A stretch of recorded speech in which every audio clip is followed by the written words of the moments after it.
Yeah, DB. Oh, just cleaning out the deadwood. Okay. Look, Mr. Cannell, I just can't afford to be without work right now, not even for a day. I've got a mother and 2 kid sisters. More good luck telegrams. Well, you know how it is. I've just got to keep on working, see? Sorry, sister. I was sent down here to clean house. I told you I can't use your column anymore. It's lavender and no lace. Send those other people in. I'll tell you what I'll do. I get $30 a week. I'll take 25, 20 if necessary. I'll do anything you say. It isn't the money. We're after circulation. What we need is fireworks. People who can hit with sledgehammers. Start arguments. Oh, I can do that. I know this town inside out. Oh, give me a chance, All please. right, come in. Cashier's got your check. Who are these people? Gibbs, Frawley, Cunningham, Giles. Hey, you sister. Don't forget to get out your last column before you pick up your check.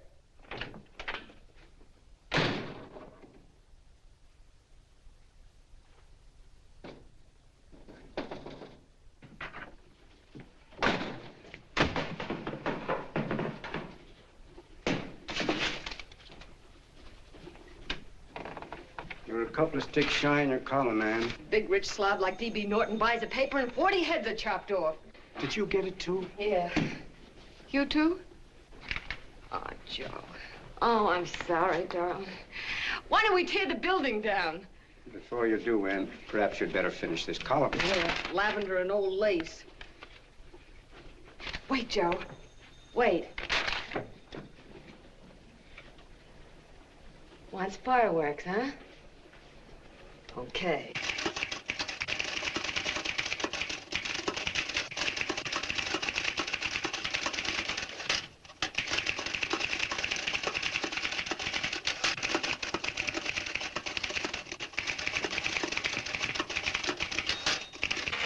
Here. Below is a letter which reached my desk this morning. It's a commentary on what we laughingly call a civilized world. Dear Miss Mitchell, 4 years ago, I was fired out of my job. Since then, I haven't been able to get another one. At first, I was sore at the state administration because it's on account of the slimy politics here we have all this unemployment. But in looking around, it seems the whole world's going to pot. So in protest, I'm going to commit suicide by jumping off the City Hall roof. Signed, a disgusted American citizen, John Doe. Editor's note, if you ask this column, the wrong people are jumping off the roofs. Hey, Ann, this is the old Fakeroo, isn't it? Never mind that, Joe. Go ahead. Sorry,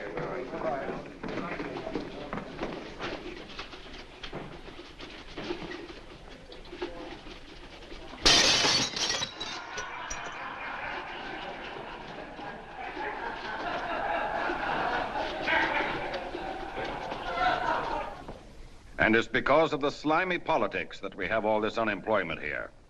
There it is. That's D.B. Norton's opening attack on the governor. Why, Jim, it's just a letter. Send it into a column. No, I can smell it. That's Norton. Good morning, gentlemen. Good morning, Governor. Morning, You're rather early. Governor, did you happen to see this in the new bulletin? Yes. I had it served with my breakfast this morning. Jim thinks it's D.B. Norton at work. Of course it is. Oh, come, Jim. That little item, D.B. Norton does things in a much bigger way. This is his opening attack on you, Governor. Take my word for it. What did he buy a paper for? Why did he engage a high-pressure editor like Cannell for? He's in the oil business. I tell you, Governor, he's after your scalp. All right, Jim, all right. Don't burst a blood vessel. I'll look into it. Will you get me Spencer of the Daily Chronicle, please? Yes, I saw it, Governor. If you ask me, that's a phony letter. Why, that gag has got whiskers on it. Okay, I'll get the mayor and maybe the Chamber of Commerce to go after them. Get Mayor Lovett on the phone. Sorry, the mayor's busy on the other phone. Yes, I know, Mrs. Brewster. It's a terrible reflection on our city. I've had a dozen calls already. Spencer of the Chronicle. Hold him. Just a minute. Yes, Mrs. Brewster. I'm listening. I insist that this John Doe man be found and given a job at once. Now, if something isn't done about it, I'll call out the whole auxiliary. Yes, and the junior auxiliary, too. We'll hold a meeting and see that it is. Yes, Spencer? Who? The governor? Well, what about me? It's my building he's jumping off of, and I'm up for re-election, too. What are you doing? Get Cannell at the bulletin. Why, he's liable to go right past my window. Get me Cannell. What was that? What? Out the window. Something just flew by. I didn't see anything. Well, don't stand there, you idiot. Go and look. Open the window. Oh, why did he have to pick on my building? Is there a crowd in the street? No, sir. Then maybe he's caught on a ledge. Look again. We'll not tolerate I think it must have been a seagull. A seagull? What's a seagull doing around the city hall? That's a bad omen, isn't it? Oh, no, sir. The seagull is a lovely bird. It's all right, Mrs. Brewster. It was just a seagull. Can I help? Nothing's happened yet. No, I'm watching. Don't worry, Mrs. Brewster. Just leave it all to me. Spencer, I'll call you back. Hello, Canal? What are you doing? This is the mayor. Yes, Mayor Lovett. How many times are you going to call me? I've got everybody and his brother and sister out looking for him. Did you see the box I'm running? An appeal to John Doe. Think it over, John. Life can be beautiful, says Mayor. If you need a job, apply to the editor of this paper and so forth and so forth. Okay, Mayor, I'll let you know as soon as I have something. What? Well, pull down the blinds. Been up to Miss Mitchell's house, boss. Boy, she's in a bad way. Where is she? Hey, do you know something? She supports a mother and 2 kids. What do you know about that? Did you find her? No. Her mother's awful worried about her. When she left the house, she said she was going on a roaring drunk. The girl, I mean. Go out and find her. Sure. Hey, but the biggest thing I didn't tell you, her old man's Hello? Doc Mitchell. You know the doctor saved my mother's life and wouldn't take any money for it? You remember that. Okay, boss, I'll go and look for her. Holy smokes, Commissioner, you've had 24 hours. Okay, Hawkshaw, grab a pencil. Here it is again. About 5'5", brown eyes, light chestnut hair, and as fine a pair of legs as ever walked into this office. Did you want to see me? No. I've had the whole Army and Navy out searching for you because that's a game we play here every day. I remember distinctly being fired. That's right. But you have a piece of property that still belongs to this newspaper, and I'd like to have it. What's that? The letter. What letter? The letter from John Doe. Oh, The whole town's in an uproar. We've got to find him, and the letter's the only clue. there is no letter. We'll get a handwriting expert to... What? There is no letter. Say that again. There's no letter. I made it up. You made it up. Mm-hmm. You said you wanted fireworks. Don't you know there are 9 jobs waiting for this guy? 22 families want to board him free. 5 women want to marry him, and the mayor's practically ready to adopt him, and you... Just call the morgue, boss. He said there's a girl there. Shut up. Ann, say, why didn't you... Beanie. Only one thing to do, Hank. Drop the whole business quickly. How? Run a story. Say John Doe was in here and is sorry he wrote the letter and... That's right. They've got it, sure. He came in here, and I made him change his mind. Bulletin editor saves John Doe's life. Why, it's perfect. I'll have Ned write it up. Oh, Ned, I got a story I want you to... Wait a minute. Listen, you great, big, wonderful genius of a newspaper man. You came down here to shoot some life into this dying paper, didn't you? Well, the whole town's curious about John Doe, and boom, just like that, you're going to bury him. There's enough circulation in that man to start a shortage in the ink market. In what man? John Doe. What John Doe? John Doe, the one I made up. Look, genius, now look. Suppose there was a John Doe and he walked into this office. What would you do? Find him a job and forget about the whole business, I suppose, huh? Not me. I'd make a deal with him. A deal? Sure, when you get hold of a stunt that sells papers, you don't drop it like a hot potato. Well, this is good for at least a couple of months. You know what I'd do? Between now and, let's say, Christmas when he's going to jump, I'd run a daily on. Starting with his boyhood, his schooling, his first job. A wide-eyed youngster facing a chaotic world. The problem of the average man, of all the John Does in the world. Now, then comes the drama. He meets discouragement. He finds the world his feet of clay. His ideals crumble. So what does he do? He decides to commit suicide and protest against the state of civilization. He thinks of the river, but no. No, he has a better idea. The city hall. Why? Because he wants to attract attention. He wants to get a few things off his chest, and that's the only way he can get himself heard. So? So he writes me a letter, and I dig him up. He pours out his soul to me. And from now on, we quote, I protest by John Doe. He protests against all the evils in the world. The greed, the lust, the hate, the fear. All of man's inhumanity to man. Arguments will start. Should he commit suicide or should he not? People will write in pleading with him. But no, sir. John Doe will remain adamant. On Christmas Eve, hot or cold, he goes. See? Very pretty. Very pretty indeed, Miss Mitchell. But would you mind telling me who goes on Christmas Eve? John Doe. What John Doe? The one we hire for the job, you lunkhead. Wait a minute. Let me get this through this lame brain of mine. Are you suggesting we go out and hire someone to say he's going to commit suicide on Christmas Eve? Is that it? Well, you're catching on. Who, for instance? Anybody. Beanie'll do. Why, sure. Who, me? Jump off a... Oh, no, any time at Christmas. I'm superstitious.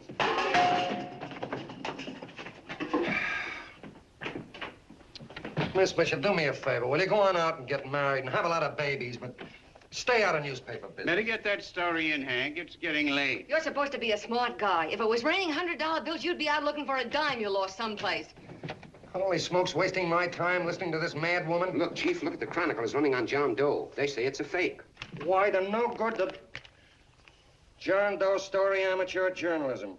It's palpably phony. It's a wonder anyone is taking it serious. What do you think of those guys? That's fine. That's fine. Now fall right into their laps. Go ahead. Say John Doe walked in and called the whole thing off. You know what that's going to sound like on top of this. That's all, Ned. Thank you. All right.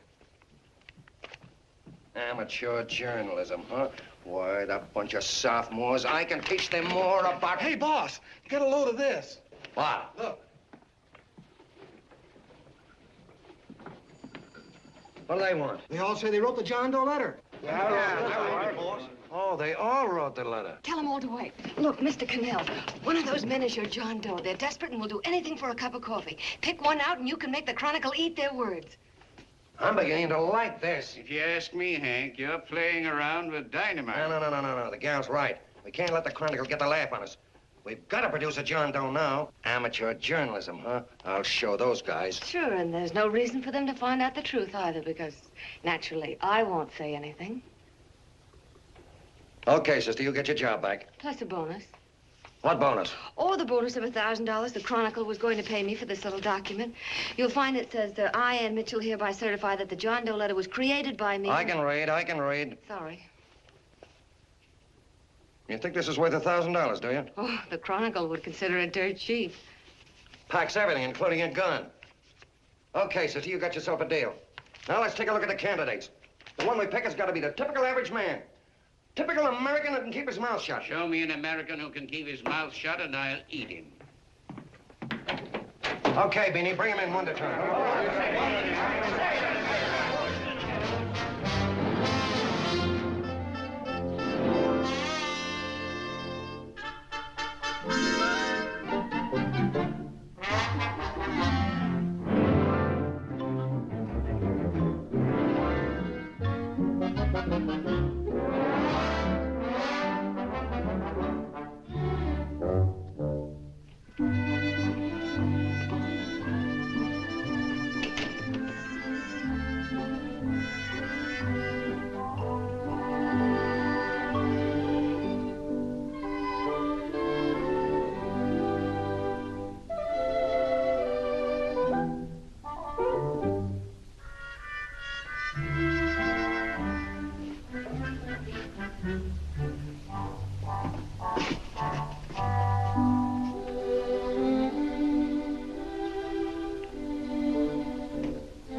Did you write that letter to Miss Mitchell?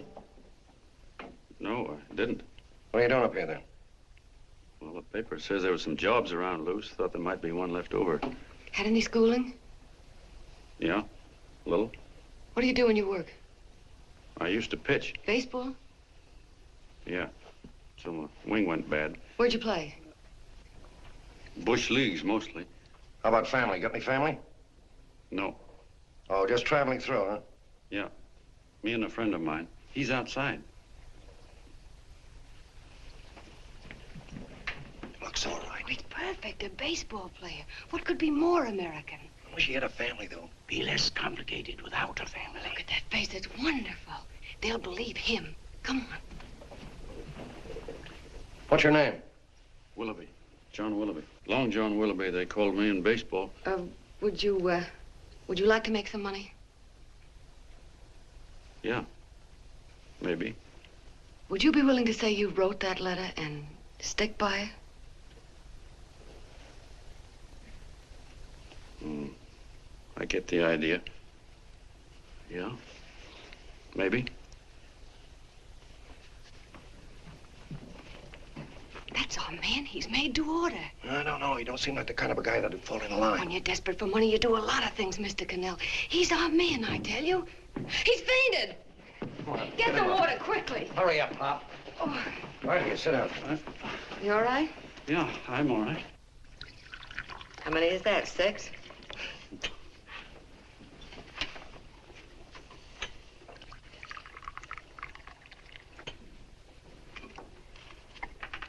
Pretty hungry, weren't you? All this John Doe business is batty, if you ask me. Well, nobody asked you. Trying to improve the world by jumping off buildings. You couldn't improve the world if the buildings jumped on you.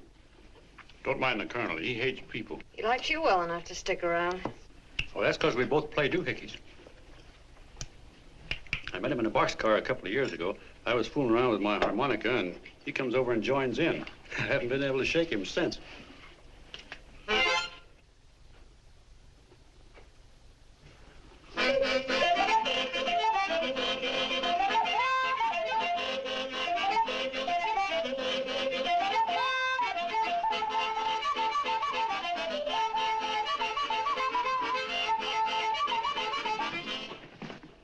Here he is. No, you can't take pictures of him like that, eating a sandwich and with a beard.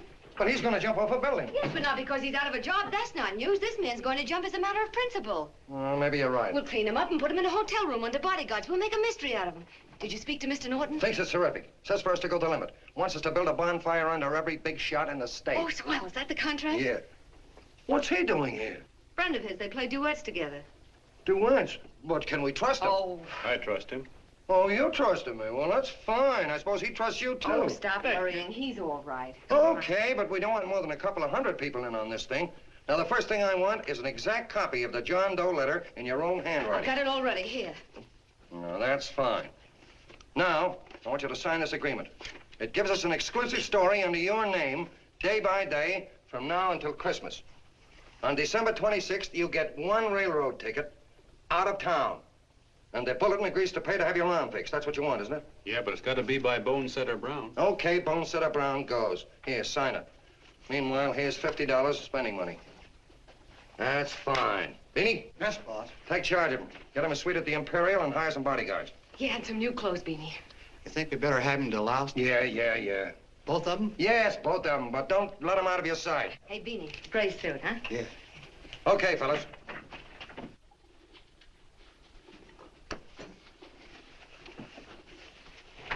Take it easy, John Doe. And you start pounding that typewriter. Oh, boy, this is terrific. No responsibilities on our part, just statements from John Doe, and we can blast our heads off. Before you pop too many buttons, don't forget to make out that check for 1,000. Okay, fellas, now, let me see. You sit outside the door. Nobody comes in, see? You two fellas sit in here. Hey, pretty nifty, huh? You ain't gonna get me to stay here. Sure you are. No, sir. That spot under the bridge where we slept last night's good enough for me. Say, what'll I do with this baggage? Let's stick him in the bedroom. Give me mine. I ain't staying.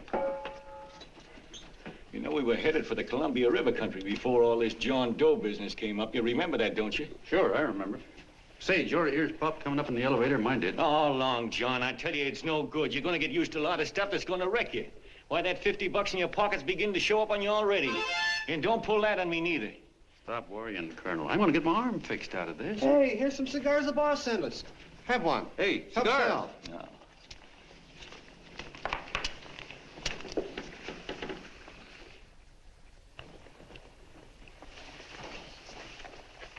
Say, I'll bet you even the major leaguers don't rate an outfit like this. Here, make yourself comfortable. Paper? I don't read no papers, and I don't listen to radios either. I know the world's been shaped by a drunken barber, and I don't have to read it. I've seen guys like you go under before. Guys that never had a worry. Then they got a hold of some dough and went goofy. The first thing that happens Hey, to did a you guy... get a load of the bedroom? No. The first thing that happens to a guy like that, he starts wanting to go into restaurants and sit down at a table and eat salads and cupcakes and tea. Boy, what that kind of food does to your system.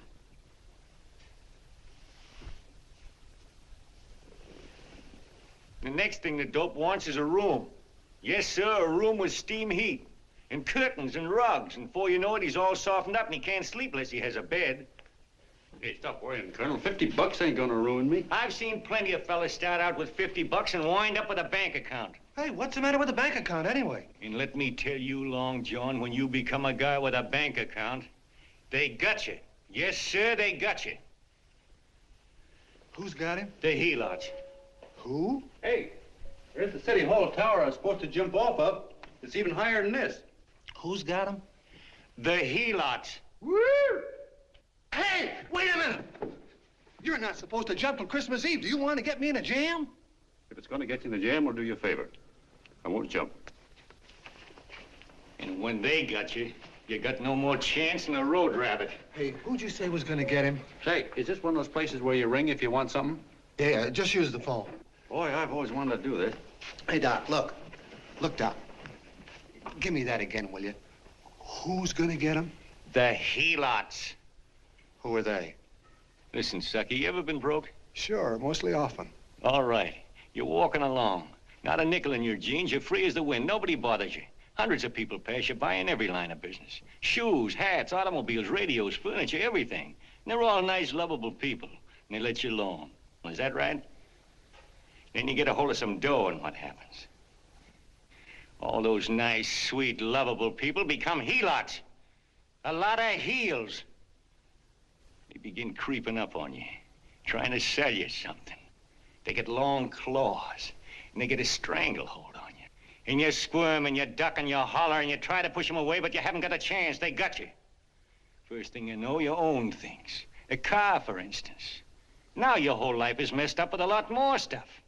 You get license fees, and number plates, and gas, and oil, and taxes, and insurance, and identification cards, and letters, and bills, and flat tires, and dents, and traffic tickets, and motorcycle cops, and courtrooms, and lawyers, and fines, and 1,000,001 other things. And what happens? You're not the free and happy guy you used to be. You gotta have money to pay for all those things. So you go after what the other fellas got. And there you are. You're a helot yourself.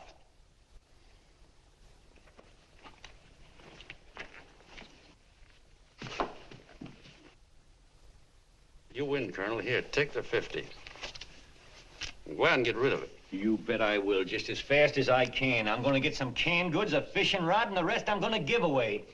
Give away? Hey, get me a pitcher's glove. I gotta get some practice. Say, he's giving it away. I'm gonna get me some of that. Hey, come back here, you helot. Well, you send up 5 hamburgers with all the trimmings, 5 chocolate ice cream sodas, and 5 pieces of apple pie. No, apple with cheese. Yeah, thanks.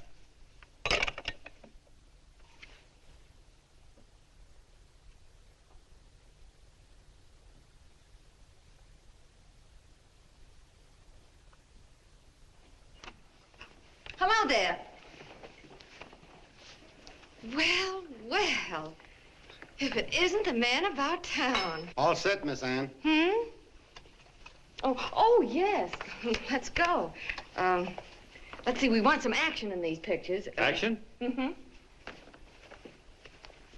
That's good. No. This man's going to jump off a roof. Oh. Here, wait a minute. Let me comb your hair. Sit down. There, that's better.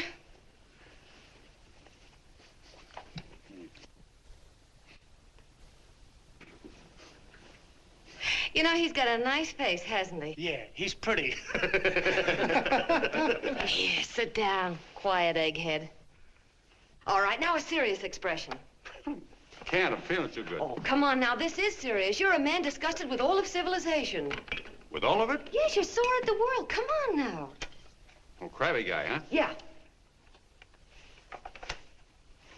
No.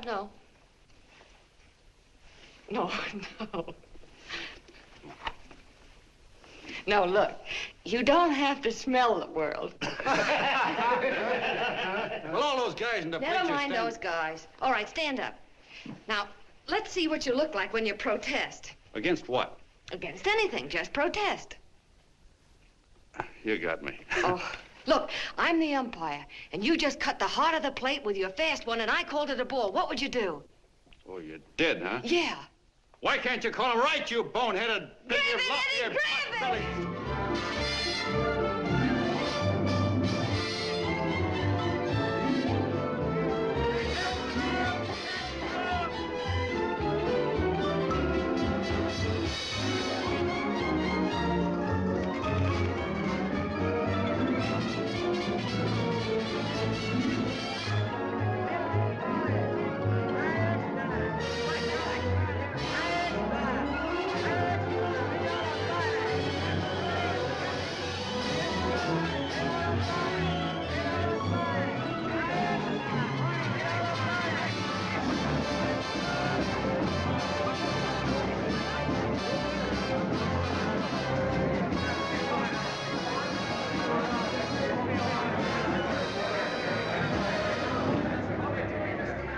don't care whose picture they're publishing.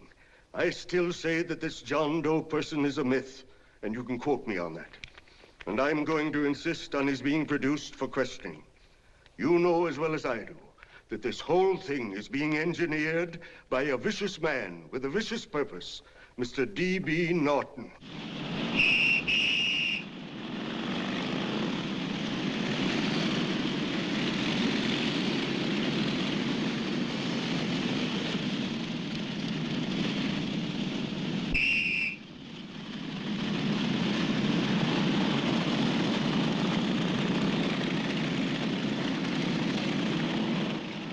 And Miss Mitchell are at the house, sir. Oh, they are? All right, come on. Personally, I think it's just plain stupidity to drop it now. You should see his fan mail, thousands.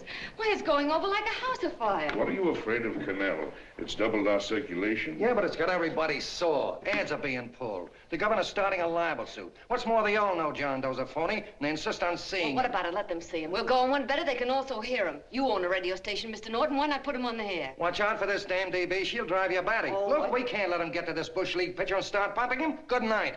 Now, tell him what that screwball might do. I walk in yesterday, here he is, standing on a table with a fishing pole, fly casting. Take my advice and get him out of town before this thing explodes in our faces. If you do, Mr. Norton, you're just as much of a dumb cluck as he is. Excuse me. No, you got yourself a meal ticket and you hate to Sure, let it's go. a meal ticket for me, I admit it, but it's also a windfall for somebody like Mr. Norton who's trying to crash national politics. That's what you bought the newspaper for, isn't it? You want to reach a lot of people, don't you? Well, put John Doe in the air and you can reach 130 million of them. He can say anything he wants and they'll listen to him. All right, we'll forget the governor and the mayor and all the small fry like that. This can arouse national interest. If he made a hit around here, he can do it every place else in the country. And you'll be pulling the strings, Mr. Norton. Go down to the office and arrange for some radio time. What, DB, you're not I going want to it as fall... soon as possible. Okay, I just came in to get warm myself. Come on, let's go. Don't you go. I want to talk to you.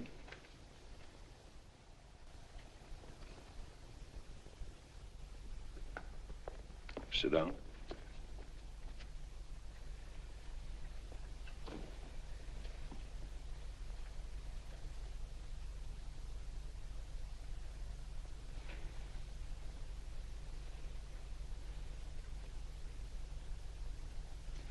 Hey, this John Doe idea was yours, huh? Yes, sir.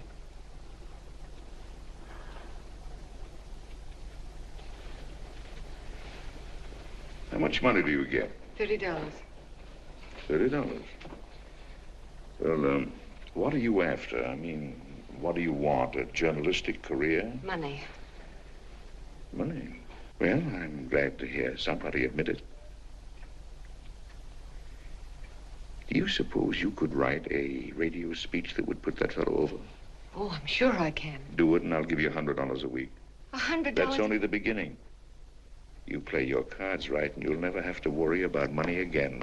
Oh, I know it. Hello. Hello. Whenever there's a pretty woman around.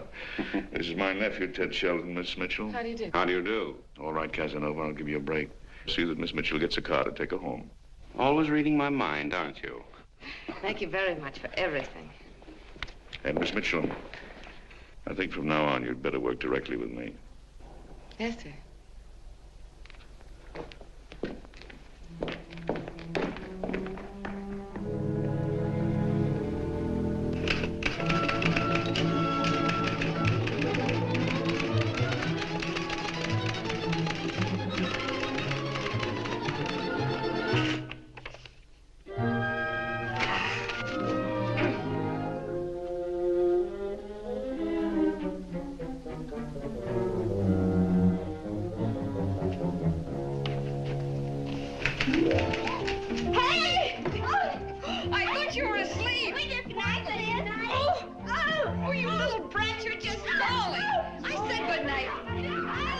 Come, children. It's past your bedtime. Go on, Mama.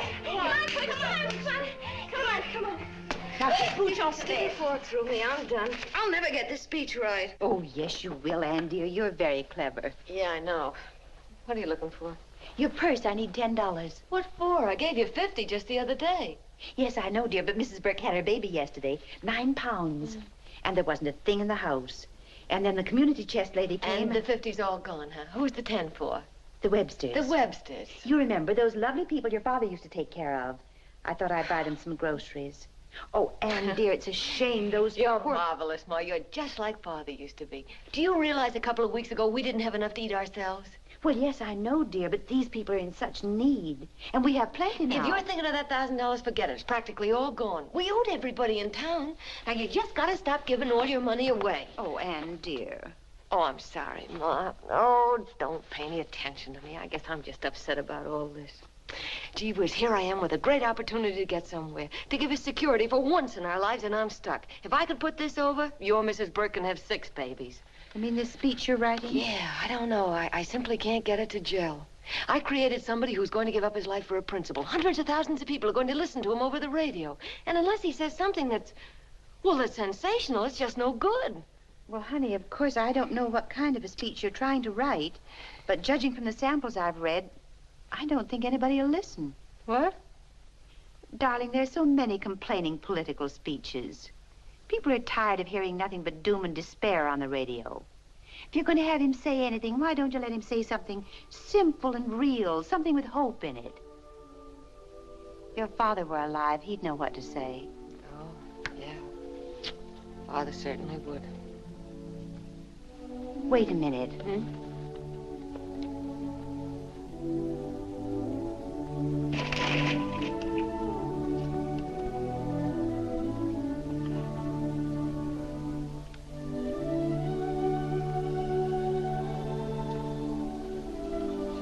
That's your father's diary, Anne.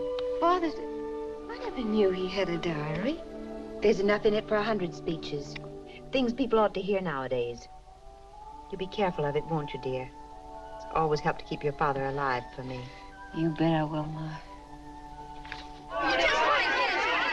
Wait a minute. John Doe don't want to sign no autographs. Well, what does he do all day? What does he do all day? He's writing out his memories. Sorry, lady, you can't see Mr. Doe. He wants to be alone. No, he just sits around all day and commutes with himself.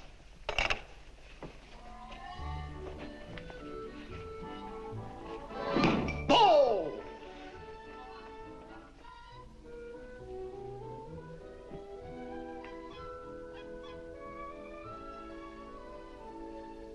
I don't know how you're going to stand it around here till after Christmas. I'll bet you ain't heard a train whistle in 2 weeks.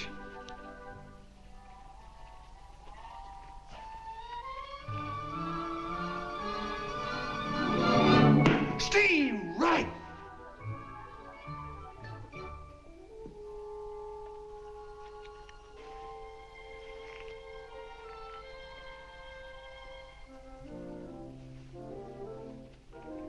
I know why you're hanging around.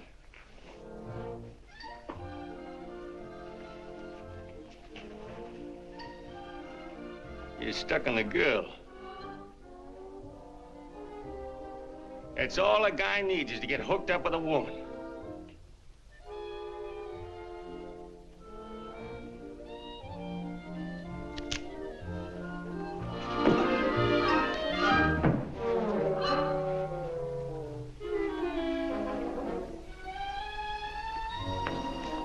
What was that, a single? First baseman dropped the ball. Butterfingers. Tough luck, pal.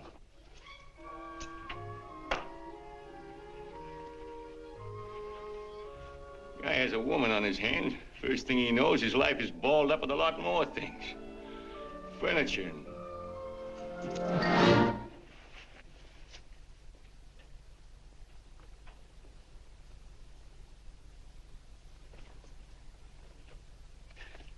Did you get him? You're out. Swell. What's this, the end of the 8th? 9th.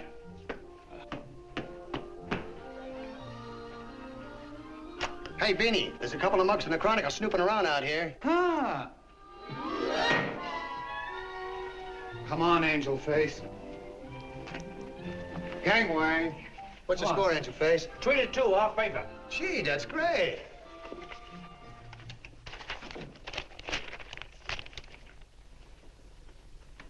Hey, you got swell form there. Must have been a pretty good pitcher. Pretty good. Say, I was just about ready for the major leagues when I chipped a bone in my elbow. I got it pitching a 19-inning game. 19? Yeah. There was a major league scout there watching me, too. And he came down after a game of the contract. You know what? I couldn't lift my arm to sign it. I'll be okay, though, as soon as I get it fixed up. It's too bad. What do you mean, too bad? Huh? Oh, that you'll never be able to play again.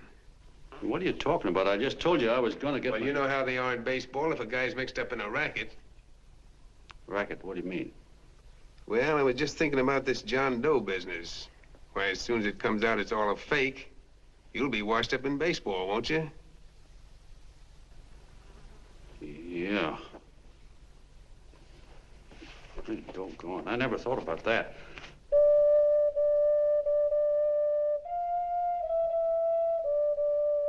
Gosh. And another thing, what about all the kids in the country? The kids that idolize ball players.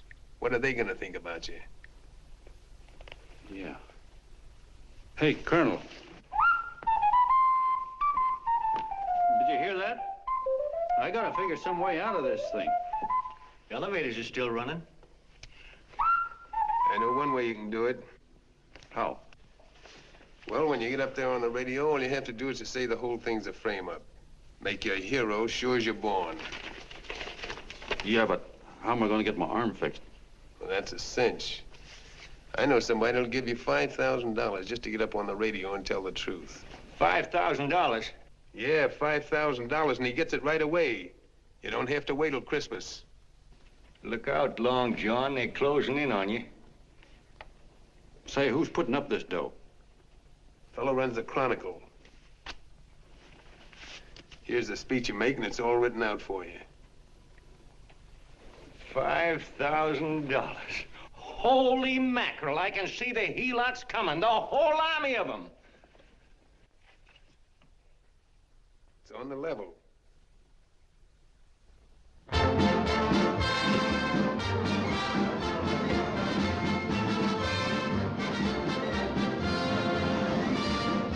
No, I'm sorry. Tickets for the broadcast are all gone. Phone the bulletin. Sorry, no more tickets left.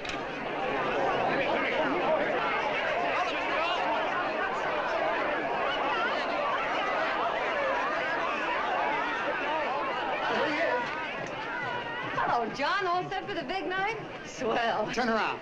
One moment. Now stand still. Hold it, Mr. Doe. Hold it. Big smile, Mr. Doe. That's swell. Okay, Jeannie, that's All right, all. Take stand him here. out. Come on, Oh, let's yeah.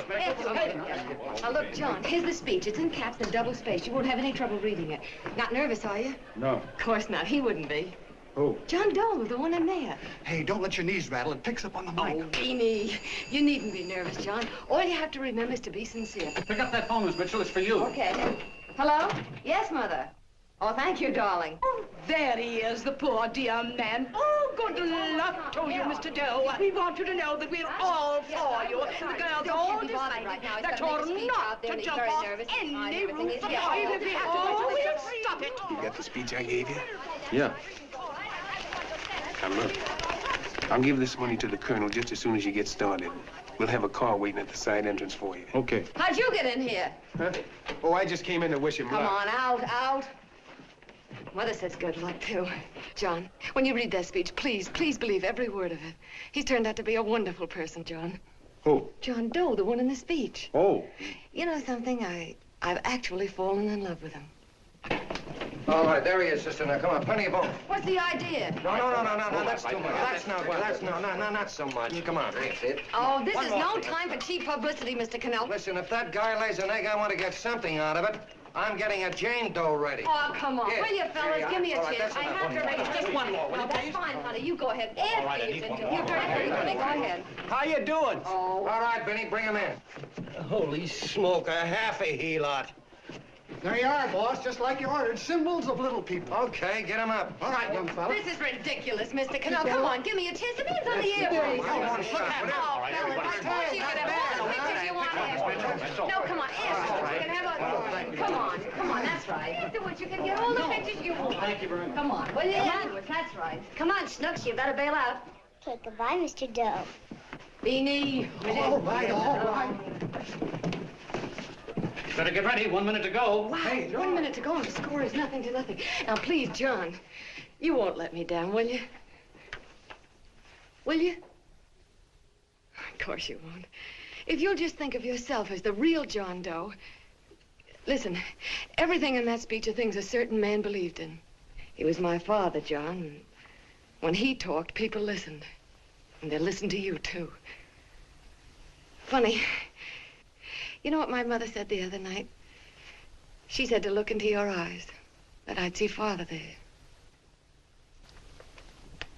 Hey, what do you say? Okay, we're coming. Come on. Now, listen, John, you're a pitcher. Now get in there and pitch. Good luck. Give him room, let him through. Come on.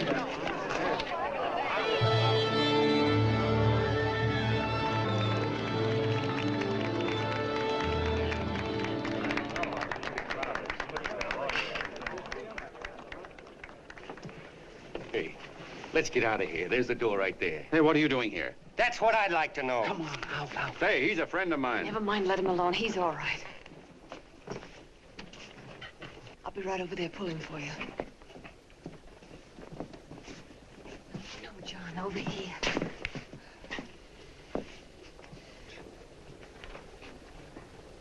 Stand by.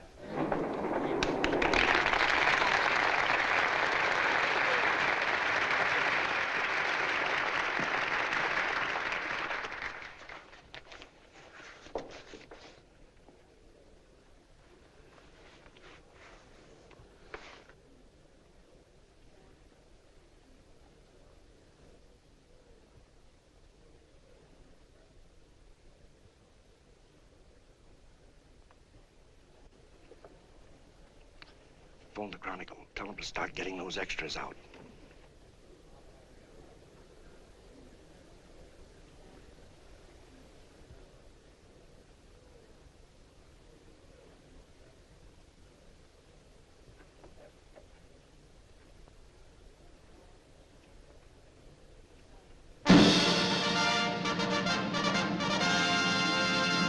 And good evening, ladies and gentlemen. This is Kenneth Fry speaking for the New Bulletin.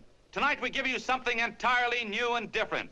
Standing beside me is the young man who has declared publicly that on Christmas Eve he intends to commit suicide, giving as his reason, quote, "I protest against the state of civilization," end quote. Ladies and gentlemen, the New Bulletin takes pleasure in presenting the man who is fast becoming the most talked of person in the whole country, John Doe.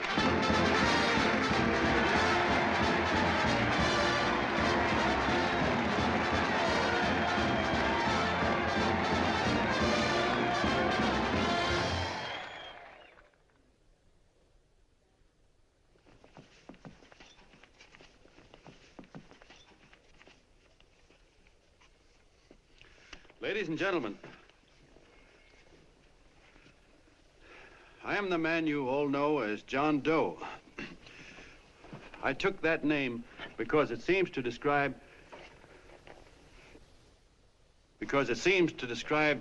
the average man. And that's me. And that's me.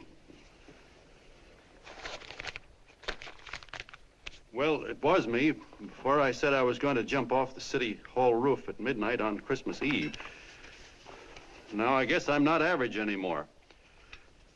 Now I'm getting all sorts of attention. From big shots, too. We've been double-crossed. The mayor and the governor, for instance. They don't like those articles I've been writing. You're an imposter, young fellow. That's a pack of lies you're telling.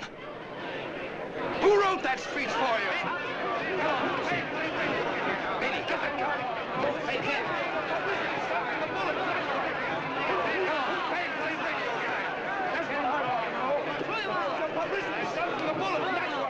Spencer.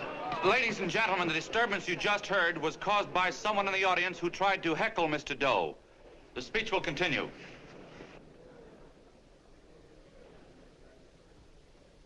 Well, people like the governor and that fellow there can stop worrying.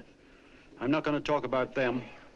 I'm going to talk about us, the average guys, the John Does.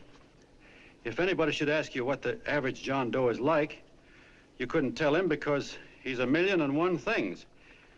He's Mr. Big and Mr. Small. He's simple and he's wise. He's inherently honest, but he's got a streak of larceny in his heart. He seldom walks up to a public telephone without shoving his finger into the slot to see if somebody left a nickel there.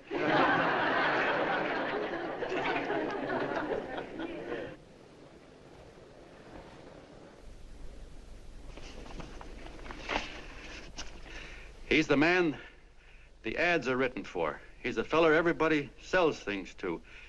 He's Joe Dokes, the world's greatest stooge and the world's greatest strength.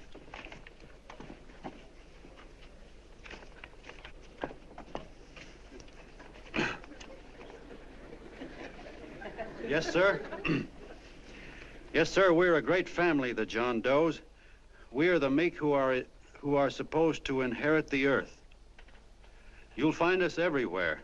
We raise the crops, we dig the mines, work the factories, keep the books, fly the planes, and drive the buses. And when a cop yells, "Stand back there, you," he means us, the John Does. Well, what kind of a speech is that? Didn't you read it?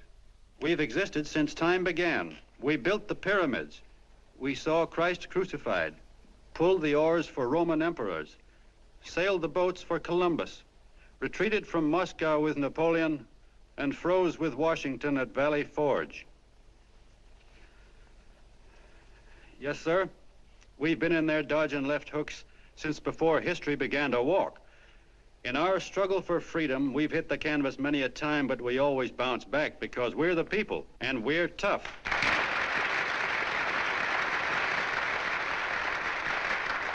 They've started a lot of talk about free people going soft, that we can't take it. That's a lot of hooey. A free people can beat the world at anything, from war to tiddlywinks, if we all pull in the same direction.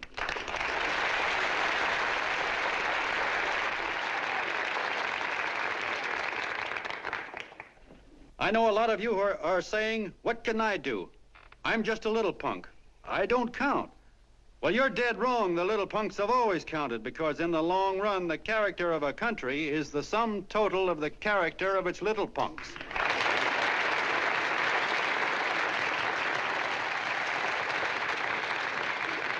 But we've all got to get in there and pitch. We can't win the old ball game unless we have teamwork. And that's where every John Doe comes in. It's up to him to get together with his teammate. And your teammate, my friends, is the guy next door to you. Your neighbor. He's a terribly important guy, that guy next door. You're going to need him, and he's going to need you, so look him up. If he's sick, call on him. If he's hungry, feed him. If he's out of a job, find him one. To most of you, your neighbor is a stranger, a guy with a barking dog and a high fence around him. Now, you can't be a stranger to any guy that's on your own team. So tear down the fence that separates you. Tear down the fence, and you'll tear down a lot of hates and prejudices. Tear down all the fences in the country, and you'll really have teamwork.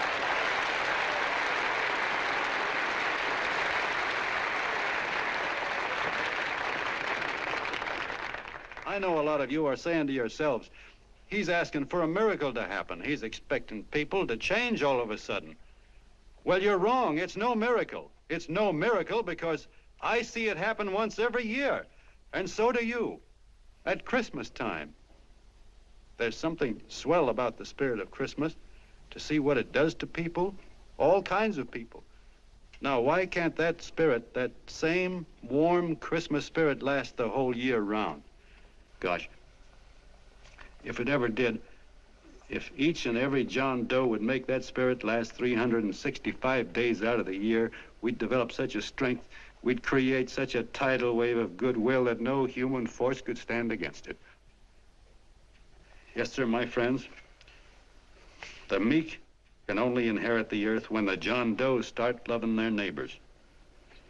You better start right now. Don't wait till the game is called on account of darkness. Wake up, John Doe. You're the hope of the world.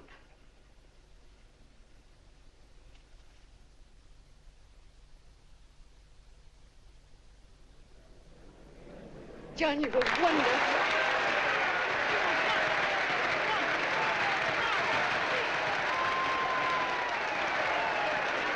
Let's get out of here. Now you're talking.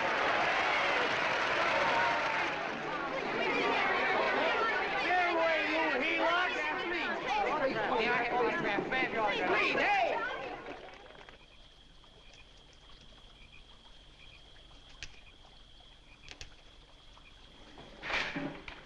I knew you'd wake up sooner or later. Boy, am I glad we got out of that mess. I had the $5,000 sewed up. Could have been on my way to old Doc Brown. You're a pitcher, John, she says. Now, go in there and pitch. What a sucker. Yeah, she's a heel-out just like the rest of us. Lucky you got away from her. What was I doing up there making a speech anyway? Me, huh? Geez, the more I think about it, the more I could... Tear down all the fences. Why, if you tore one picket off of your neighbor's fence, he'd sue you. $5,000 had it right in my hand. What do you mean he ran away? Well, go after him, find him. That man is terrific.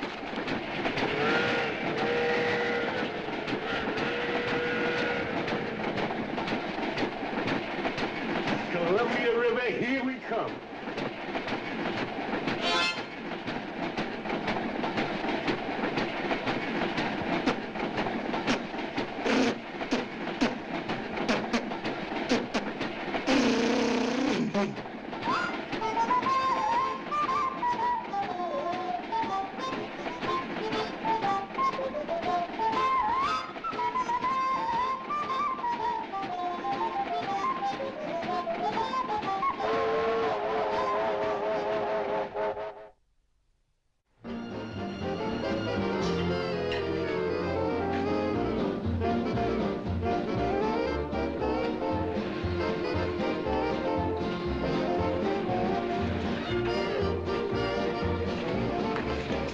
Jitterbugs. Yeah. Hey, how much money we got left? 4 bits. Better make it donuts, huh? Yeah.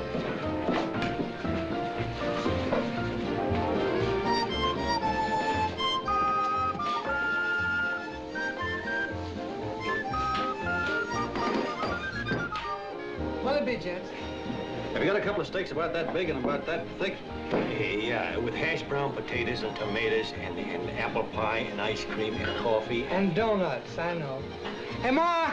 Seekers, a pair. Fingers a pair coming up. Glad he took the tea out of that.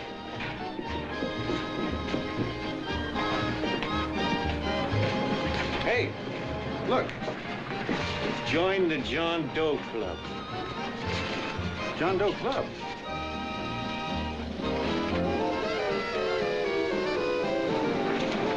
Uh-oh. You John Doe? Who? John Doe. Why you need glasses, buddy? Oh, but it's a spitting image of John Doe. Yeah, but his name is Willoughby. I'm John Willoughby. I'm a baseball player. Sure. Oh, no, I'd know that voice anyway. You can't kid me. You John Doe. Hey, Ma! Ma! That's John Doe. John Doe. Yeah, sitting right there, big as life. Who'd you say it was? John Doe, the big guy there. Pictures in the paper. That's John Guy. John Doe. John Doe. Sitting right there, John Doe. Hey, operator. Dan's Beanery. Look, call everybody in town. John Doe was just in my place. Yeah, he ordered donuts.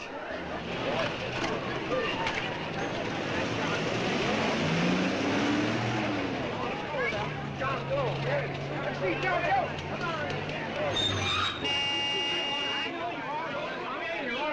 John Doe, we're all neighbors. And my office is packed like a sardine box. What does John Doe look like, Mr. Mayor? Oh, he's one of those great big outdoor type men. No, you can't see him. You didn't vote for me the last time. Shame on you. What are you doing there? Get off my front porch anyhow. Mr. Norton come yet?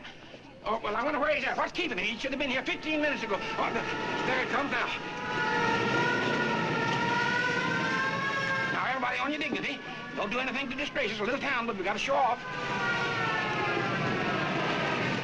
Better let me talk to him. All right, but present it to him as a great cause for the common man. Ah, here they come. Now, give him room down there. Give him room, folks. Come on now. Come on, here they come. Here they come. Here's Mr. Norton.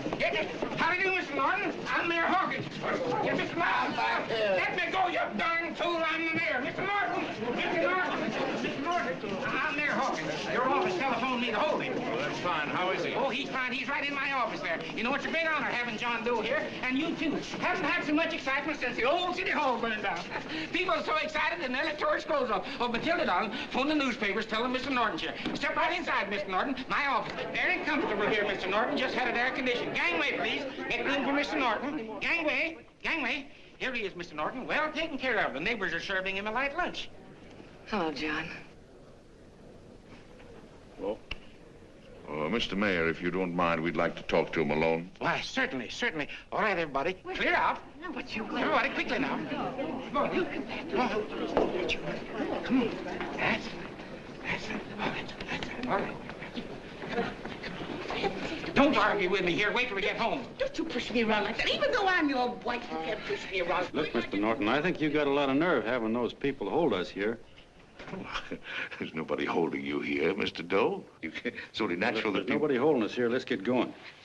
Incidentally, my name isn't Doe, it's Willoughby. Look, John, something terribly important's happened. They're forming John Doe clubs. We know of 8 already, and they say that there's John Doe clubs? What for? To carry out the principles you talked about in your radio speech. I don't care what they're forming. I'm on my way, and I don't like the idea of being stopped either. Oh, but you don't know how big this thing is. You should see the thousands of telegrams we've received and what they're saying about you. Look, it started as a circulation stunt, didn't it? Well, you got your circulation. Now, why don't you let me alone? Oh, it started as a circulation stunt, but it isn't anymore. Mr. Norton wants to get back of it and sponsor John Doe clubs all over the country. He wants to send you on a lecture tour. Me? Uh-huh. Well, certainly, with your ability to influence people, it might grow into a glorious movement. Say, let's get something straight here. I don't want any part of this thing. If you got an idea I'm going around lecturing the people, why, you're crazy. Baseball's my racket, and I'm sticking to it. Come on, Colonel, let's get out of here. John, please, please. I just got rid of one crowd. Oh, but please, Mr. Mayor, tell him the John Doe Club wants to talk to him. Let them in, Mr. Mayor. Let them come in. Okay, folks, but remember your manners. No stampeding. Walk slow, like you do when you come to pay your taxes.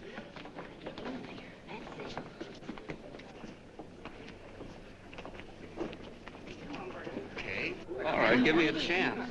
Come right in. My name's Bert Hansen, Mr. Doe. I'm the head soda jerker at Schwabacker's drugstore. Well, sir, you see, me and my wife, we heard your broadcast, and we got quite a bang out of it, especially my wife. Kept me up half the night saying, that man's right, honey. The trouble with the world is nobody gives a hoot about his neighbor. That's why everybody in town's sore and cranky at each other. And I kept saying, well, that's fine, but how's a guy gonna go around loving the kind of neighbors we got? Old Sourpuss, for instance. You see, Sourpuss Smithers is a guy who lives all alone next door to us. He's a cranky old man that runs a second-hand furniture store. We haven't spoken to him for years. I always figured he was an ornery old gent that hated the world because he was always slamming his garage door and playing the radio so loud he kept half the neighbors up. Well, anyway, the next morning I'm out watering the lawn and I look over and there's Sourpuss on the other side of the hedge straightening out a dent in his fender. And my wife yells to me out the window. She says, go on, speak to him, Bert. And I figured, well, heck, I can't lose anything, so I yelled over to him, good morning, Mr. Smithers. He went right on pounding his fender.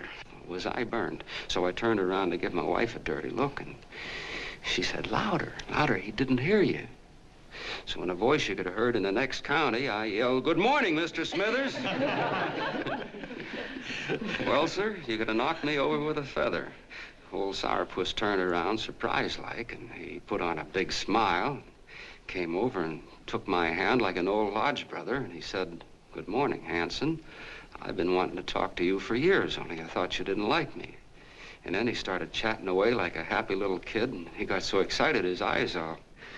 Well, Mr. Doe, before we got through, I found out Smithers is a swell egg, only he's pretty deaf, and that accounts for all the noises.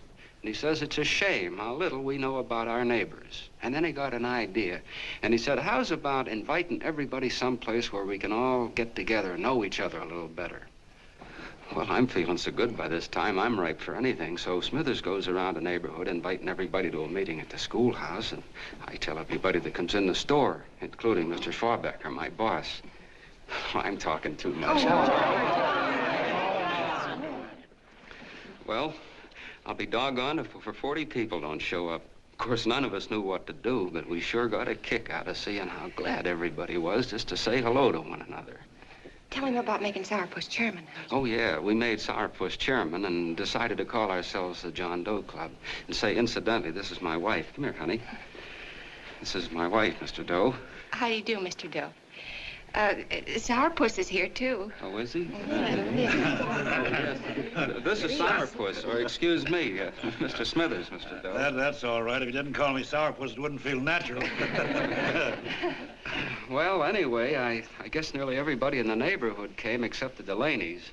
The Delaney's live in a big house with an iron fence around it, and they always keep their blinds drawn. And we always figured that he was just an old miser that sat back counting his money, so why bother about inviting him? Until Grimes, the milkman, spoke up and he said, say, you've got the Delaney's all wrong. And then he tells us about how they canceled their milk last week and how when he found a note in the bottle, he got kind of curious-like and he sort of peeked in under the blinds and found the house was empty. If you ask me, he says, they're starving. Old man Delaney has been bringing his furniture over to my place at night, one piece at a time, and selling it. Yeah, and, well, sir, a half dozen of us ran over there to fetch him, and we brought him to the meeting. And what a reception they got. Why, everybody shook hands with him and made a fuss over them, and, well, finally, Mr. and Mrs. Delaney just sat right down and cried. And then we started to find out about a lot of other people. Yeah, sure. Well, you know Grubel, for instance. Grubel's here. See? Yeah, that's a... Of course, you don't know Grubel, but he's a man that everybody figured was the worst no-account in the neighborhood because he was living like a hermit and nobody would have anything to do with him. That isn't until Murphy, the postman, told us the truth. Why, Grubel, he says, he lives out of garbage cans because he won't take charity, because it'd ruin his self-respect, he says. Just like you said on the radio, Mr. Doe. Well, sir, about a dozen families got together and gave Grubel a job watering their lawns. Isn't that wonderful? And then we found jobs for 6 other people, and they've all gone off for leave. Yeah, and my boss, Mr. Schwabecker, made a job in his warehouse for old man Delaney. And he gave you that $5 raise. Yeah, wasn't that swell? Why, Bert, I feel slighted. I'd like to join, but nobody asked me. I'm sorry, Mayor, but we voted that no politician could join. Just the John Does of the neighborhood, because you know how politicians are.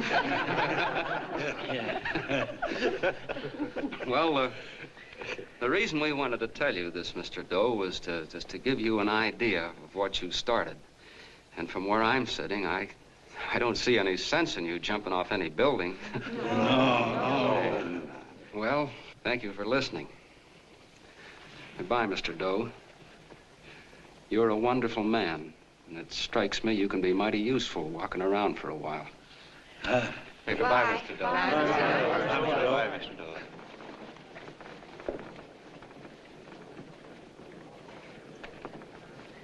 I'm Mrs. Delaney, Mr. Doe.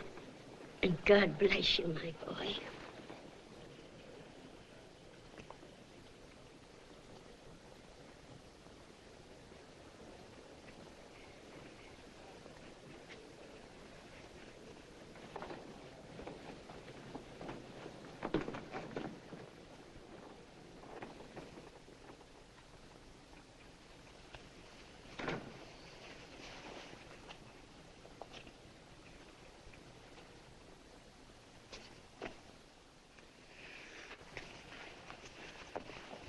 Gee whiz, I'm all mixed up. I don't get it. Look, all those swell people think I'm going to jump off a building or something. I never had any such idea. Gosh. The fellow'd have to be a mighty fine example himself to go around telling other people how to... Say, look, what happened the other night was on account of Miss Mitchell here. She wrote the stuff. Don't you see what a wonderful thing this can be? But we need you, John. You're hooked. I can see that right now. They got you. Well, I'm through. For 3 years, I've been trying to get you up to the Columbia River country. First, it was your glass arm. Then it was the radio. And now it's the John Doe clubs. Well, I ain't waiting another minute. Gangway, you helots. Hey, Colonel, wait a minute. Hey, Colonel! I want you personally to go along with John Doe and Miss Mitchell and handle the press and the radio. Me? Yes, I don't want to take any chances. And Johnson. Yes, Stevie? Your crew will do the mop-up job. They'll follow John Doe into every town, see that the clubs are properly organized and the charters issued. Right. There are only 8 flags up there now. I want to see that map covered before we get through.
wildfire.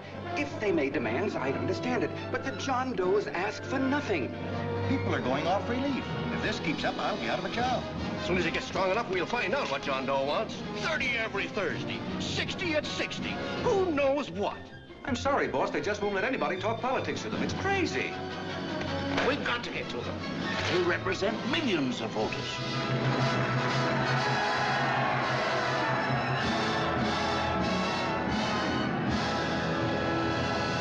I tell you, ladies and gentlemen, this thing has been nothing short of a prairie fire. We've received so many applications for charters to the John Doe clubs, we haven't been able to take care of them. I'd hate to have that many pins stuck in me. This John Doe convention is a natural. It's going to put our city on the map.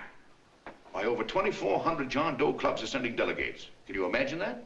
You, Mr. Mayor, will be the official host. You will make the arrangements for decorating the city, parades, and a reception for John Doe when he gets home. And don't wear your high hat. No high hat? No high hat. And from you, Cannell, I want a special John Doe edition every day until the convention is over. And now, if you will, please step into the outer office and look your prettiest because there are photographers there to take pictures of this committee. Don't worry, D.B. Everything will be taken care of. Isn't it all too wonderful? Gather down here in a nice group and I'll get a nice picture of you. Oh, Mr. Mayor, would you step down in front row, please? You ladies get close to him. That's it. Well, I don't get it. Get what? Look, D.B., I'm supposed to know my way around. This John Doe movement has cost you a fortune. Now, this convention is going to cost plenty. Well? Well, I'm stuck with 2 and 2, and I'm a sucker if I can make 4 out of it. Where do you come in? You'll have the satisfaction of knowing that my money has been spent for a worthy cause. I see. I better stick to running the paper, huh? I think maybe you better had. And Cannell, I'd like to have the John Doe contract, all the receipts for the money we advanced him with the letter Miss Mitchell wrote, for which I gave her $1,000. Yes, sure. Well, we leave for the airport, half an hour. Is that Johnny boy's room? Better hustle him up. He'll be ready on time. He's packing now. Ah, good. Did you see his picture on the cover of Time? Yeah. I gotta give you credit, Annie girl. I've handled a good many big promotions in my time. Everything from a World's Fair to a channel swimmer. But this one has certainly got me spinning.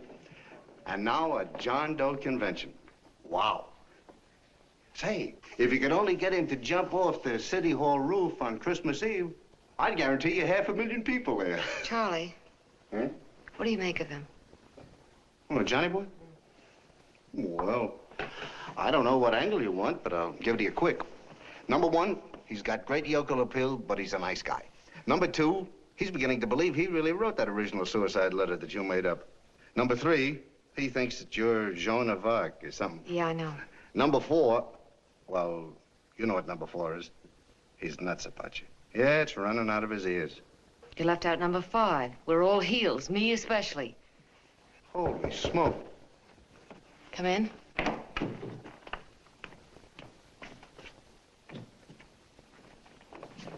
Small pack. Good, I'll go and get Beanie Boy. Okay, Charlie boy.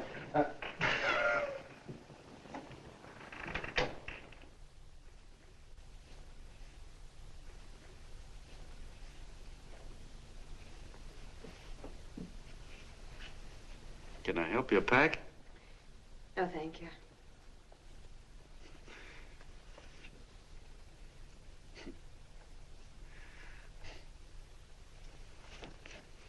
Do you care if I sit down out here? No.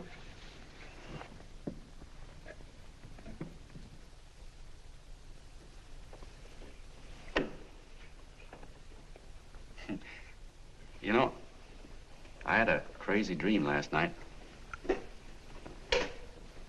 It was about you. About me? Yeah, sure was crazy. I dreamt I was your father.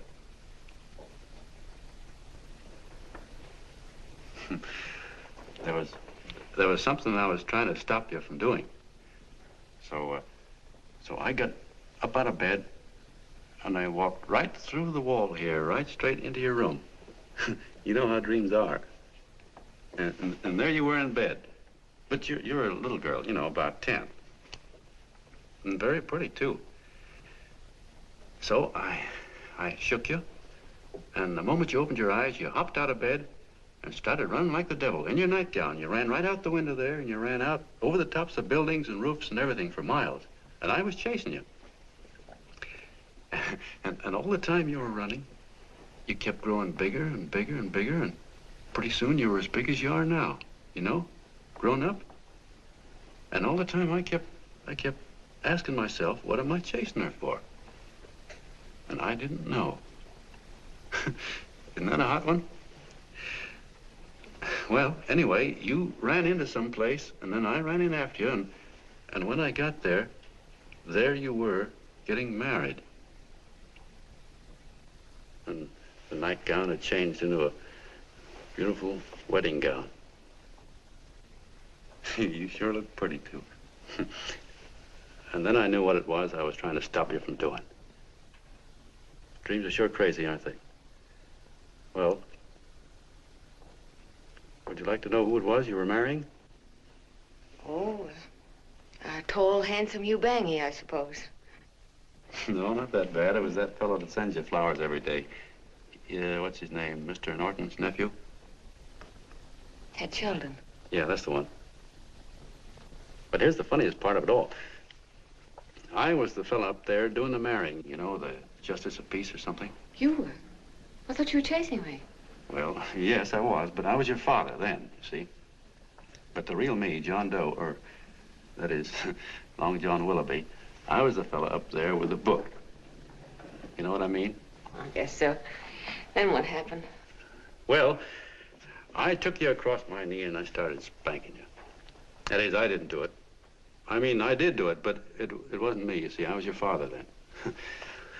Well, I held you across my knee and I said, Annie, I won't allow you to marry a man that's just rich or that has his secretary send you flowers. The man you marry has got to swim rivers for you. He's got to climb high mountains for you. He's got to slay dragons for you. He's got to perform wonderful deeds for you. Yes, sir. And all the time, the guy up there, you know, with the book, me, just stood there nodding his head. And he said, go to it, Pop. Whack her one from me, because that's just the way I feel about it, too. So he said, come on down here and whack her yourself. So I came down and I whacked you a good one, see? Then he whacked you, and I whacked you another one. We both started whacking you like... Well, if you're through whacking her, come on, let's get going. Okay, fellas, right in here. You go out the side entrance, there's a bunch of autograph seekers out front. We'll be down with the bags in a minute. Come on, don't make a government project out of this. Hi, Benny. When's our plane take off again? Couple of minutes. How many people do you think we've talked to already, outside the radio, I mean? Oh, I don't know. About 300,000. 300,000. What makes them do it, Ann? What makes them come and listen and get up their John Doe clubs the way they do? I've been trying to figure it out. Look, John, what we're handing them are platitudes, things they've heard 1,000,000 times. Love thy neighbor, clouds have silver linings, turn the other cheek. It's just a... Yeah, I heard them 1,000,000 times, too, but there you are. Maybe they're like me, just beginning to get an idea what those things mean. You know, I never thought much about people before. They were always just somebody to fill up the bleachers. And the only time I worried about them is when they didn't come in to see me pitch. You know, lately I've been watching them when I talk to them. I could see something in their faces. I could feel that they were hungry for something. You know what I mean? Maybe that's why they came. Maybe they're just lonely and wanted somebody to say hello to.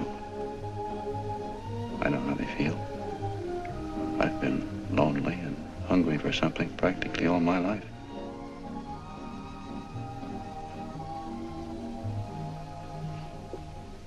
All aboard, folks.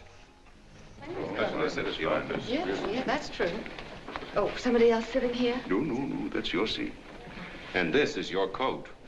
Mine? A little token of appreciation. Oh. Oh, it's beautiful, D.B. Well, I don't quite know what to say. Well, don't say anything at all. Just sit down. Oh. Go ahead, open it. Oh. lovely. And a new contract goes with it. Well, come on, spring it. You've got something on your mind. Must be stupendous. You know, that's what I like about it. Right to the point, like that. All right, Practical Annie, here it is. Tomorrow night, before a crowd of 15,000 people and talking over a nationwide radio hookup, John Doe will announce the formation of a third party. A third party? Yes, the John Doe Party. Devoted entirely to the interests of all the John Does all over the country, which practically means 90% of the voters. He will also announce the third party's candidate for the presidency. A man whom he personally recommends, a great humanitarian, the best friend the John Does have. Mr. D.B. Norton. Yes.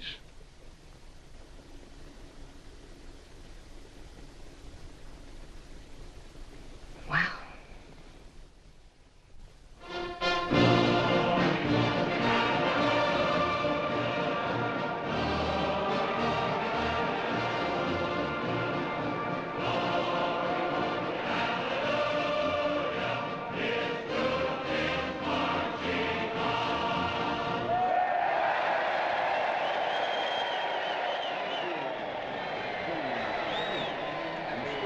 And although the opening of the convention is hours off, the delegates are already pouring into the ballpark by the droves, with lunch baskets, banners, and petitions asking John Doe not to jump off any roof. No matter how you look at it, it's still a phenomenal movement.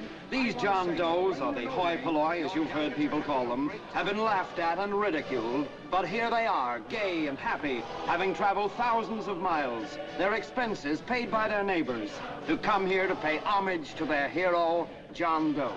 And in these days of wars and bombings, it's a hopeful sign that a simple idea like this can sweep the country. An idea based on friendliness, on giving and not taking, on helping your neighbor and asking nothing in return. And if a thing like this can happen, don't let any of your grumbling friends tell you that humanity is falling apart. This is John B. Hughes, signing off now and returning you to our main studio until 9 o'clock, when the convention will officially open. Oh, John, come in. Say, I'm kind of... It's raining out a little. That's all right. It's good to see you. Sit down. Thanks.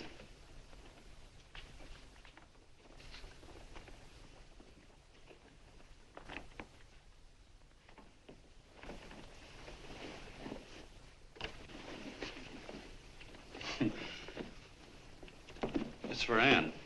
Oh, how nice. Thank you very much. Flowers. I'm terribly sorry she isn't here.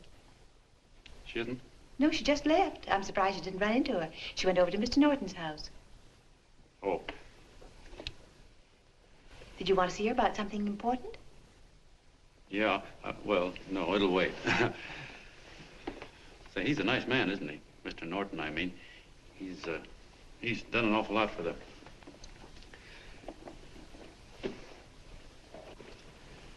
Well, say, my coat's pretty wet. I'm afraid I might have wet the couch a little.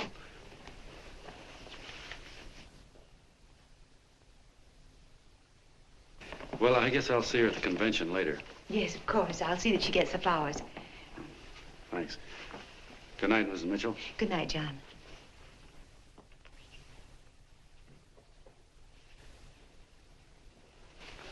Say, Miss Mitchell, I'm kind of glad Anne isn't here. You see, I came over here hoping to see her alone, and kind of hoping I wouldn't, too, you know what I mean? There was something I wanted to talk to her about. But, well, it'll wait, I guess. Good night. Good night, John. Say, look, Mrs. Mitchell, have you ever been married? Oh, I'm sure you have. Gosh, that's pretty silly. I guess you must think I'm kind of batty. Well, I guess I'd better be going at that. John, my husband said, I love you. Will you marry me? You did?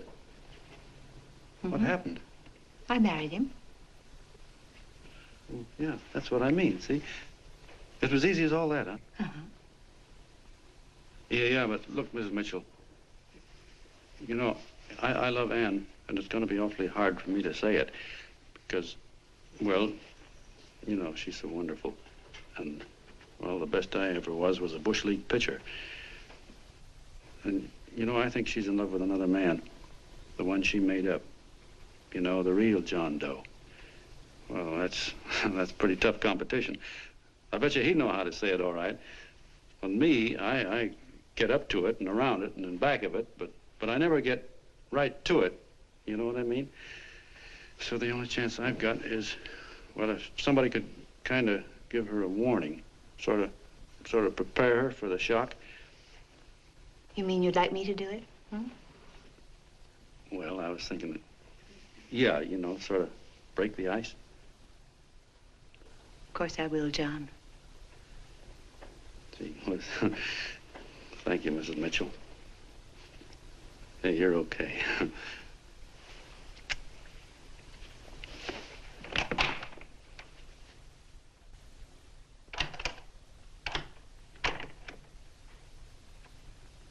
This John Doe meeting is going to be one of the biggest things that ever happened. Why, they're coming from all over. Trains, boxcars, wagons. Oh, look out! Hello, bodyguards. Hey, had your dinner yet? Not yet. Oh, that's all right. Well, look, no, go ahead and have your dinner. Wait a minute, John.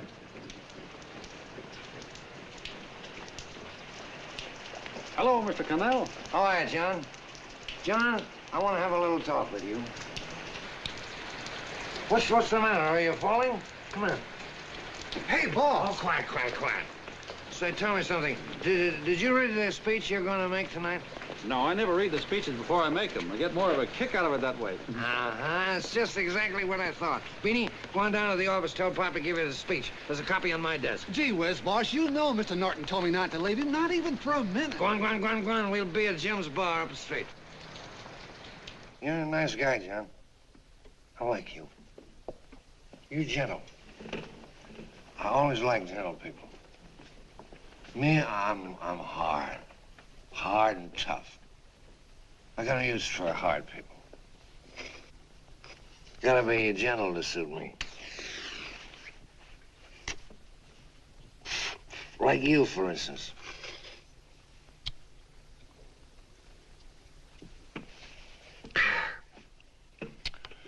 Yep, I'm hard. But you want to know something? I've got a weakness. Never guessed that, would you? Well, I have. Want to know what it is? Star-Spangled Banner. Screw you, huh? Well, maybe it is, but play the Star-Spangled Banner. I'm a sucker for it. Always gets me right here. Know what I mean? Yeah, it gets me right back here. Oh, back there, huh? Well, every man to his own taste. You weren't old enough. You weren't old enough for the World War, were you, Jim? No, of course not. No, you must have been just kidding. I was. I was just ripe and raring to go. You know what my old man did when I joined up? He joined up, too. Got to be a sergeant. And here's a kick for you. We were in the same outfit. Funny, huh? Hmm?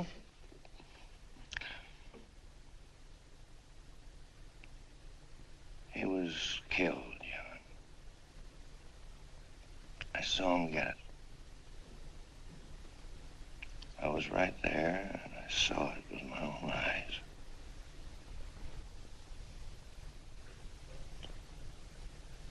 Me, I came out without a scratch.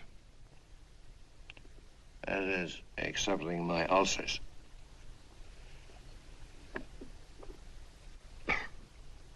I should be drinking milk, you know. This stuff is poison. Hey, Tubby. Yes, Mr. Connell? What do you say, huh? All right. Yep, I'm a sucker for this country.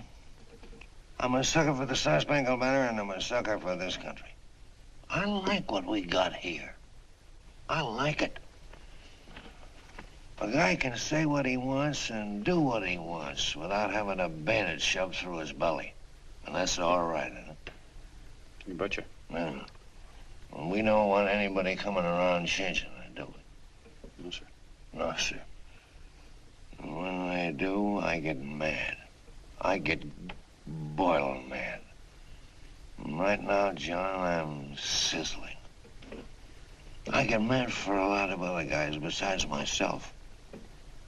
I get mad for a guy named Washington, and a guy named Jefferson, and Lincoln.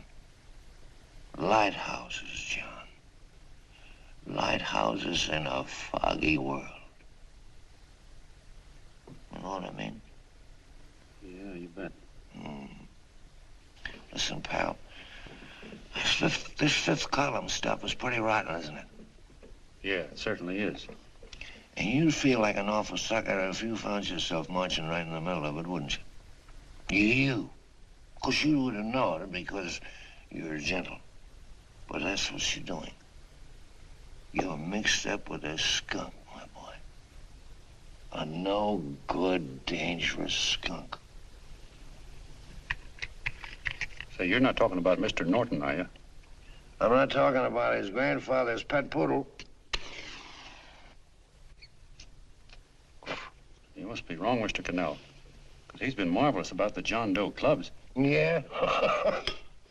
Say, you're sold on this John Doe idea, aren't you? Sure. Sure. I don't blame you. So am I. It's a beautiful miracle. A miracle that can only happen right here in the good old USA. And I think it's terrific. What do you think of that? Me, hard-boiled Cannell, and I think it's plenty terrific. All right. Now, supposing a certain unmentionable worm whose initials are DB was trying to use that to shove his way into the White House so he could put the screws on, so he could turn out the lights in those lighthouses. What would you say about that, huh? Nobody's going to do that, Mr. Cannell.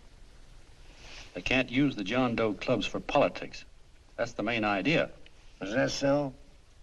Then what's a big political boss like Hammer doing in town? And a labor leader like Bennett? And a lot of other big shots are up at DB's house right now. Wolves, John.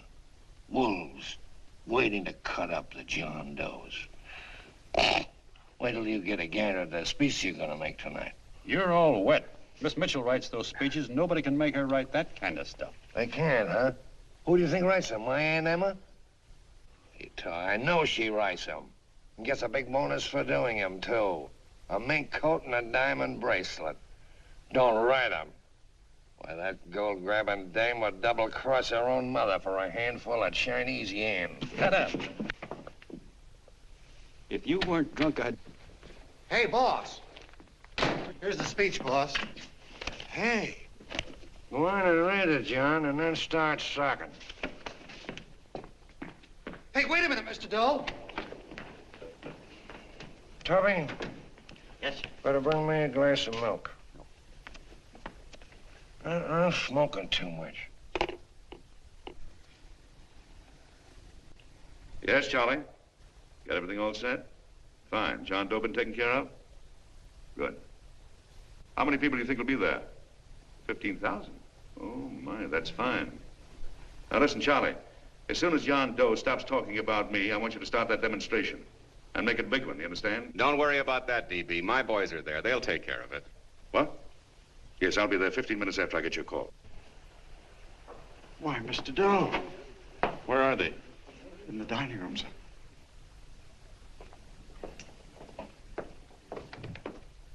Now, gentlemen, I think we're about ready to throw that great big bombshell. Yeah, well, it's about time.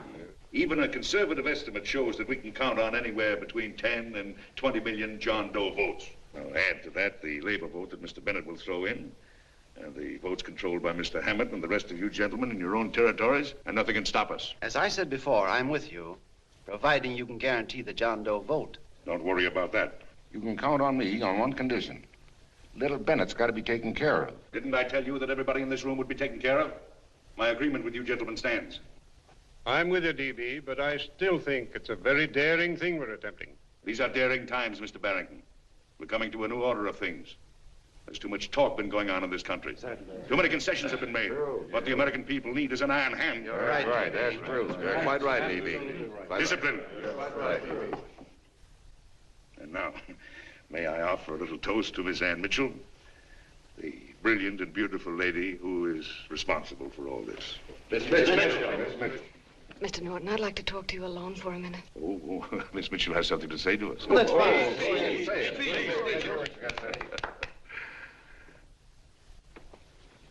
Hello.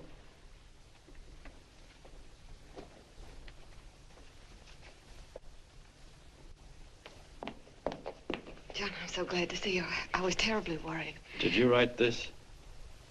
Yes, I did, John, but I had no idea what was going on. You didn't? No. That's a swell bracelet you're wearing. John, why aren't you at the convention?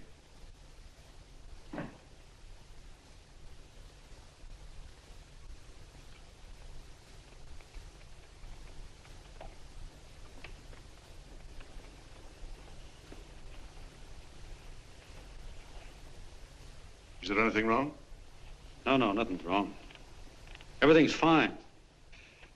So there's going to be a new order of things, huh? Everybody's going to cut himself a nice fat slice of the John Does, eh? You forgot one detail, Mr. Big Shot. You forgot me, the prize stooge of the world.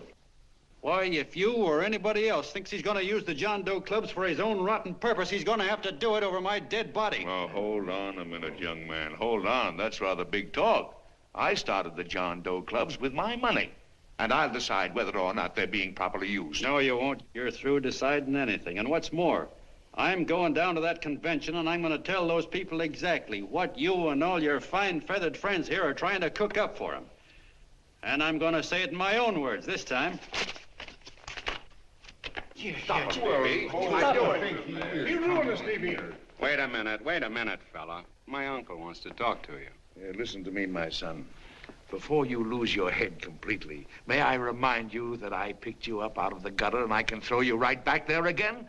You've got a nerve accusing people of things. These gentlemen and I know what's best for the John Does of America, regardless of what tramps like you think. Get off that righteous horse of yours and come to your senses. You're the fake. We believe in what we're doing. You're the one that was paid the 30 pieces of silver. Have you forgotten that? Well, I haven't. You're a fake John Doe, and I can prove it. You're the big hero that's supposed to jump off tall buildings and things. Do you remember? What do you suppose your precious John Does will say when they find out that you never had any intention of doing it, that you were being paid to say so? You're lucky they don't run you out of the country. With the newspapers and the radio stations that these gentlemen control, we can kill the John Doe movement deader than a doornail. We'll do it, too, the moment you step out of line. Now, if you still want to go to that convention and shoot your trap off, you go ahead and do it.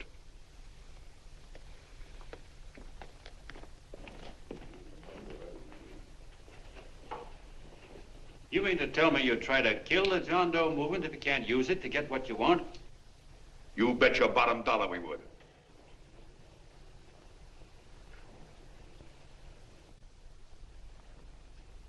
Well, that certainly is a new low. I guess I've seen everything now. You sit there back of your big cigars and think of deliberately killing an idea that's made millions of people a little bit happier. An idea that's brought thousands of them here from all over the country, by bus and by freight and jalopies and on foot, so they could pass on to each other their own simple little experiences. Why, look, I'm just a mug and I know it, but I'm beginning to understand a lot of things. Why, your type's as old as history. If you can't lay your dirty fingers on a decent idea and twist it and squeeze it and stuff it into your own pocket, you slap it down. Like dogs, if you can't eat something, you bury it. Why, this is the one worthwhile thing that's come along. People are finally finding out that the guy next door isn't a bad egg. That's simple, isn't it? And yet a thing like that's got a chance of spreading till it touches every last doggone human being in the world, and you talk about killing it. Why, when this fire dies down, what's going to be left? More misery, more hunger, and more hate. And what's to prevent that from starting all over again? Nobody knows the answer to that one, and certainly not you with those slimy, bollocksed-up theories you got. The John Doe idea may be the answer, though. It may be the one thing capable of saving this cockeyed world. Yet you sit back there on your fat hulks and tell me you'll kill it if you can't use it. Well, you go ahead and try. You couldn't do it in a million years with all your radio stations and all your power. Because it's bigger than whether I'm a fake. It's bigger than your ambitions, and it's bigger than all the bracelets and fur coats in the world. You bet it is, John. And that's exactly what I'm going down there to tell those people. Wait a minute, you ungrateful rat. My uncle's been too good. He's getting away. Give me the bullet. John! I've always told you, D.B., you're playing with dynamite. Which way? All right, now, girl, get away. Before he gets through tonight, he'll ruin us all. Now, stop him cold. Don't worry, I've been ready for this. John! Oh, John, please listen to me. Please, I can explain everything, John. I didn't know what they were going to do. Let me go with you, John. John, please. Go ahead, driver. The ballpark. Explain it to you, John. Please let me go with you. Please. John! Mr. Martin wants to see you. Listen to me, Mayor Lovett. You do as I say. I want them both arrested. You tell the police department to pick up Cannell. I've got the girl here. I've got the bullet. I don't care what you charge him with. If you're worried, let him go in the morning, but keep him in jail overnight. Hello, Bulletin. Put Put Wire on.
Gentlemen, one moment, John. We begin with a short prayer. Quiet, please. Ladies and gentlemen, let us have a moment of silent prayer for the John Does all over the world, many of whom are homeless and hungry. Rise, please. Everybody rise.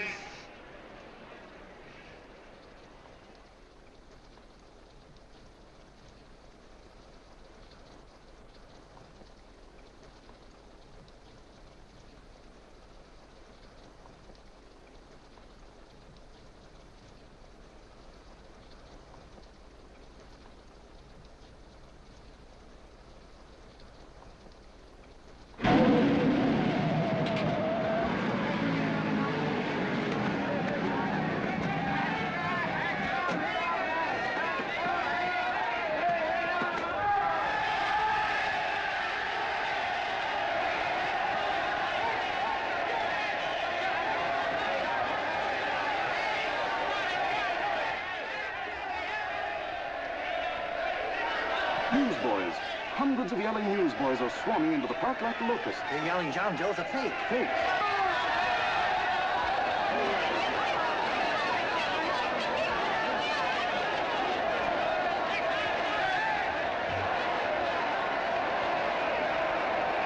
Federal investigation urged by Chamber of Commerce. How could he be a fake? It must be some kind of a gag. A what? A gag. A gag.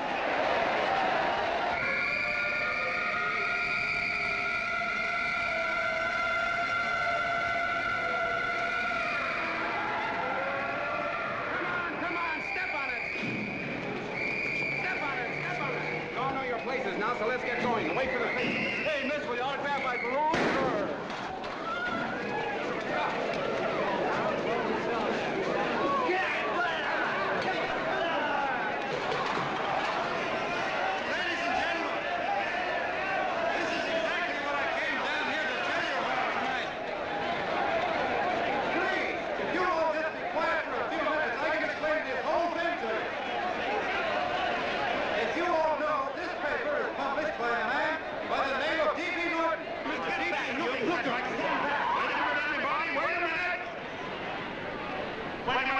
Gentlemen, my name is D.B. Norton. You all know me. I accuse this man of being a faker. We've been taken for a lot of suckers, and I'm the biggest of the lot. I spent a fortune backing this man in what I believe to be a sincere and worthy cause, just as you all did. And now I find out it's nothing but a cheap racket cooked up by him and two of my employees for the sole purpose of collecting dues from John Does all over the country. That's a lie. It's not a lie. Nickels and dimes to stuff into their own pockets. You can read all about it in the newspapers there. That's a lie. Listen, Let Jim, go don't of me. believe what... This man had no intention of jumping off the top of a building. He was paid to say so. Do you deny that? That's got nothing to do with it. Were you paid for it or weren't you? Yes, I was paid, but there And happened... what about the suicide note? You didn't write that either. What difference Did you write it or didn't you? No, I didn't write it. Now, you bet your life you didn't. You look in your papers, ladies and gentlemen, and you'll find Miss Nixon's signed confession that she was the one who wrote it. Listen, folks, it's a fact that I didn't write the letter. There, you see, he admits it. You're a fake, John Doe. For what you have done to all these good people, they ought to run you out of the country. And I hope they do it.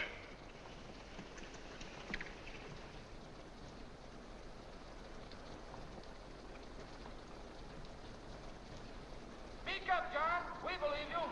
Please, listen, folks. Now that he's through shooting over his face, I've got a couple of things to tell you about. Come on, the rest of you get in here and riot. Break this crowd up. Come on. I'm sorry, folks, but we can't hear him anymore. Something's gone wrong with the loudspeakers. John Doe's a fake! Boo! They can't hear me. Boo! This thing's not working. Ladies and gentlemen.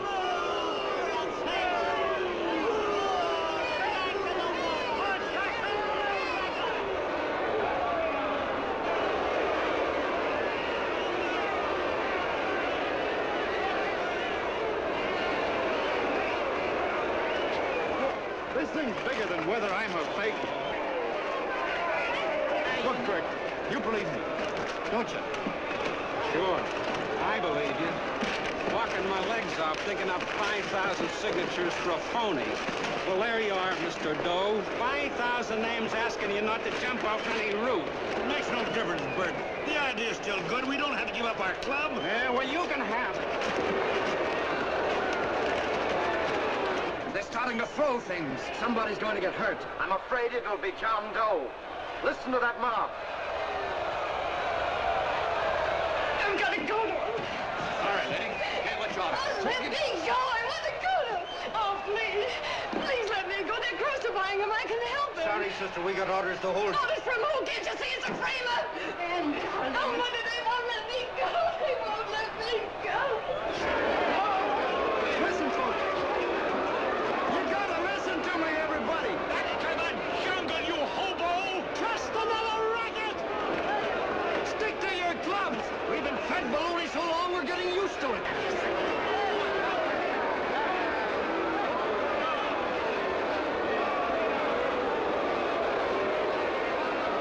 idea is still good.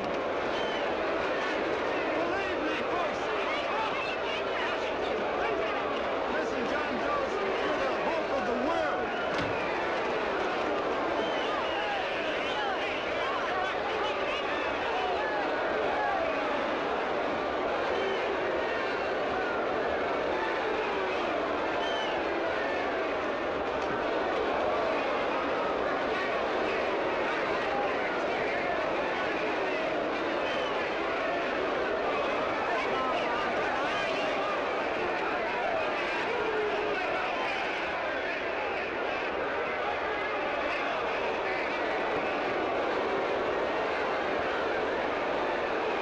He's finally managed to get him out of the park.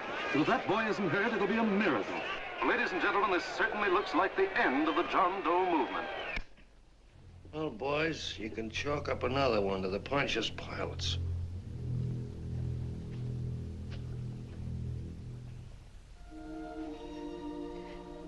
I should have been there. I could have helped him. He was so all alone. A lot of us are going to be mighty ashamed of ourselves after tonight.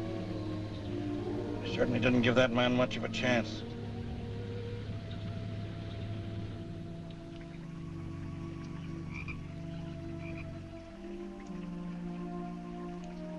Have some more coffee, Long John? No thanks, Carl.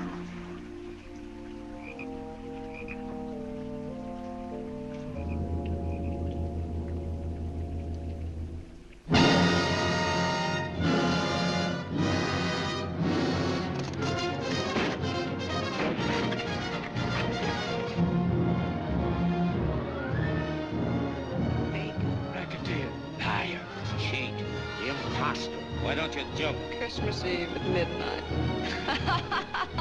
Bye, Mr. Doe. You're a wonderful man. And God bless you, my boy. Now get in there and catch. You're a fake John Doe, and I can prove it. You're the big hero who's supposed to jump off tall buildings and things. Do you remember? What do you suppose your precious John Does will say when they find out that you never had any intention of doing it, that you were being paid to say so? Christmas Eve at midnight.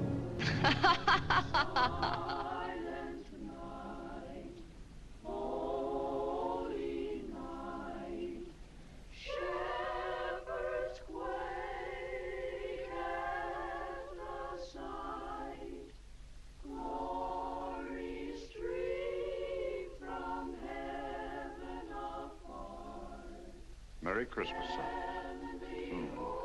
Merry Christmas.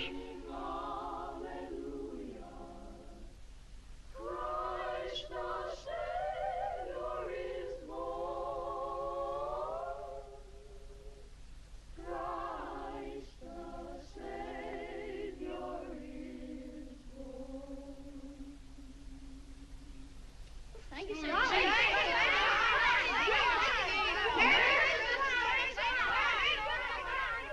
Who? John Doe. Is that screwball still around? Dame's been calling all day. Sure, I know. Yeah, at midnight, huh? Okay, lady. We'll have the place surrounded with nets. They're laughing at me.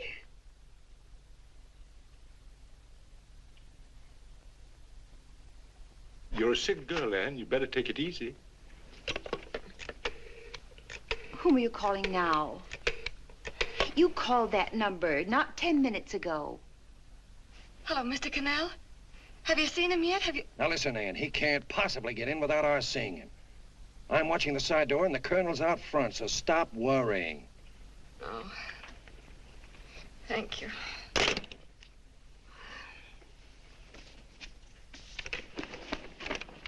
What, Ann? Anne, don't be foolish. If this isn't the craziest, the battiest, the looniest wild goose chase I ever heard of. Oh, shut up, Bert. Sourpuss is right. Yeah, well, if he is, I'm a banana split. That man is going to be on that roof. Don't ask me how I know. I just know, and you know it as well as I do. Sure. I'd like to believe in fairy tales, but a guy that's a fake isn't going to jump off any roof. I don't think he was any fake, not with that face. And anyway, what he stood for wasn't a fake. Okay, honey, okay.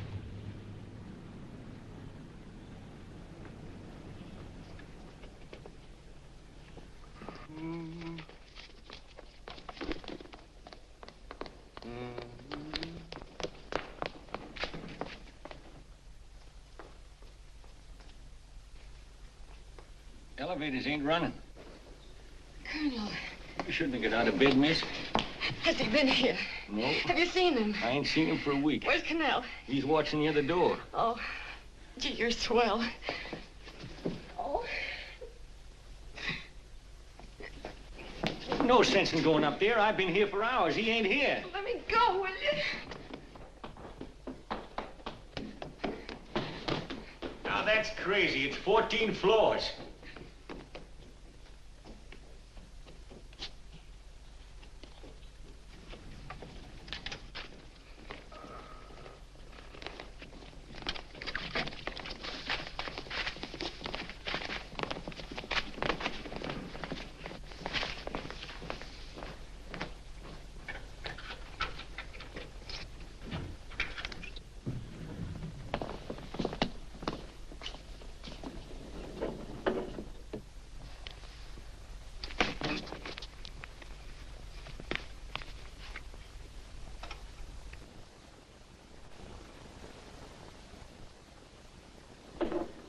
far as the elevator goes. We gotta walk up to the tower.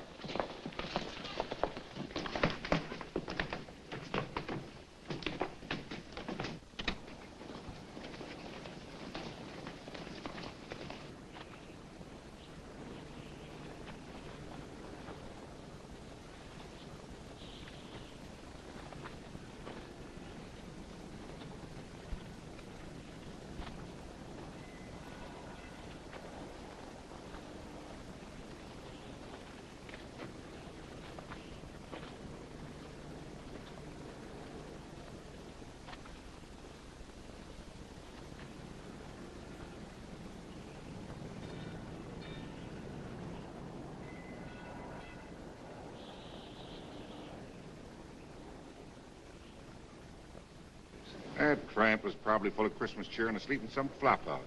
Let's go. I've got to decorate my tree.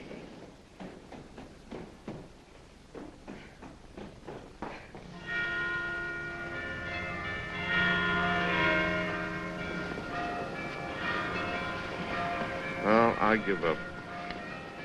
I don't know what gave us the idea that we'd attempt anything like this. I guess you're right. I'm afraid the joke's on us. Let's go. I hope nobody finds out we've been here.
I wouldn't do that if I were you, John.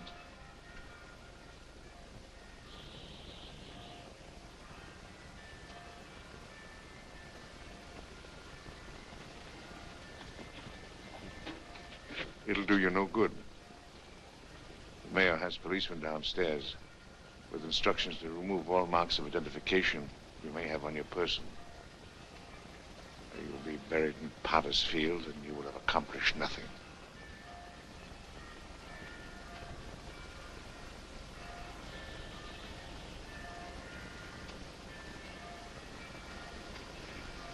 I've taken care of that. I've already mailed a copy of this letter to Mr. Cannell.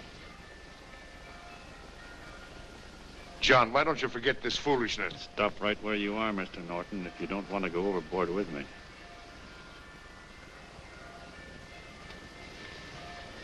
I'm glad you gentlemen are here. You killed the John Doe movement, all right. But you're going to see it born all over again.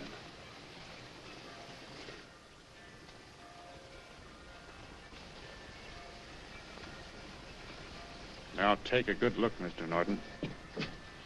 John! John! Oh, John, no, I won't let you. I love you, darling. Oh, please. Please don't give up.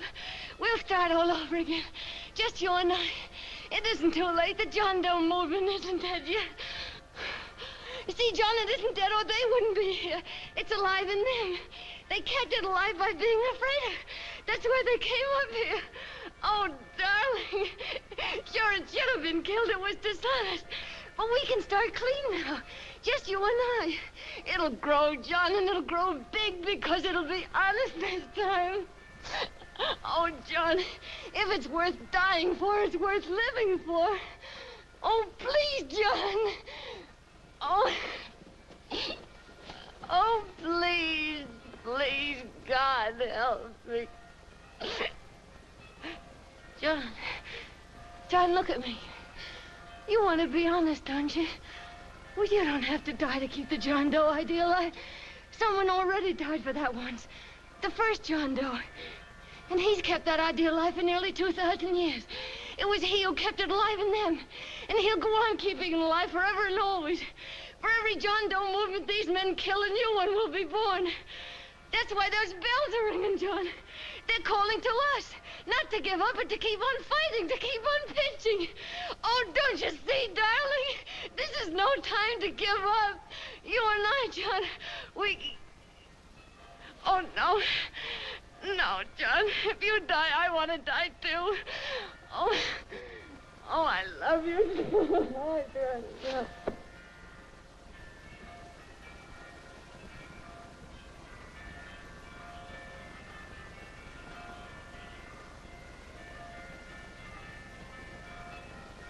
Mr. Doe, you don't have to. We're with you, Mr. Doe.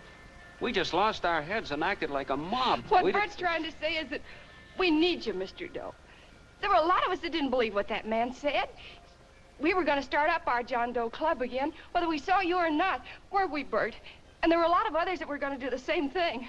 Well, Mr. Sourpuss even got a letter from his cousin in Toledo. I got it right here, Mr. Doe. Only it'd be a lot easier with you. Please. Please come with us, Mr. Doe.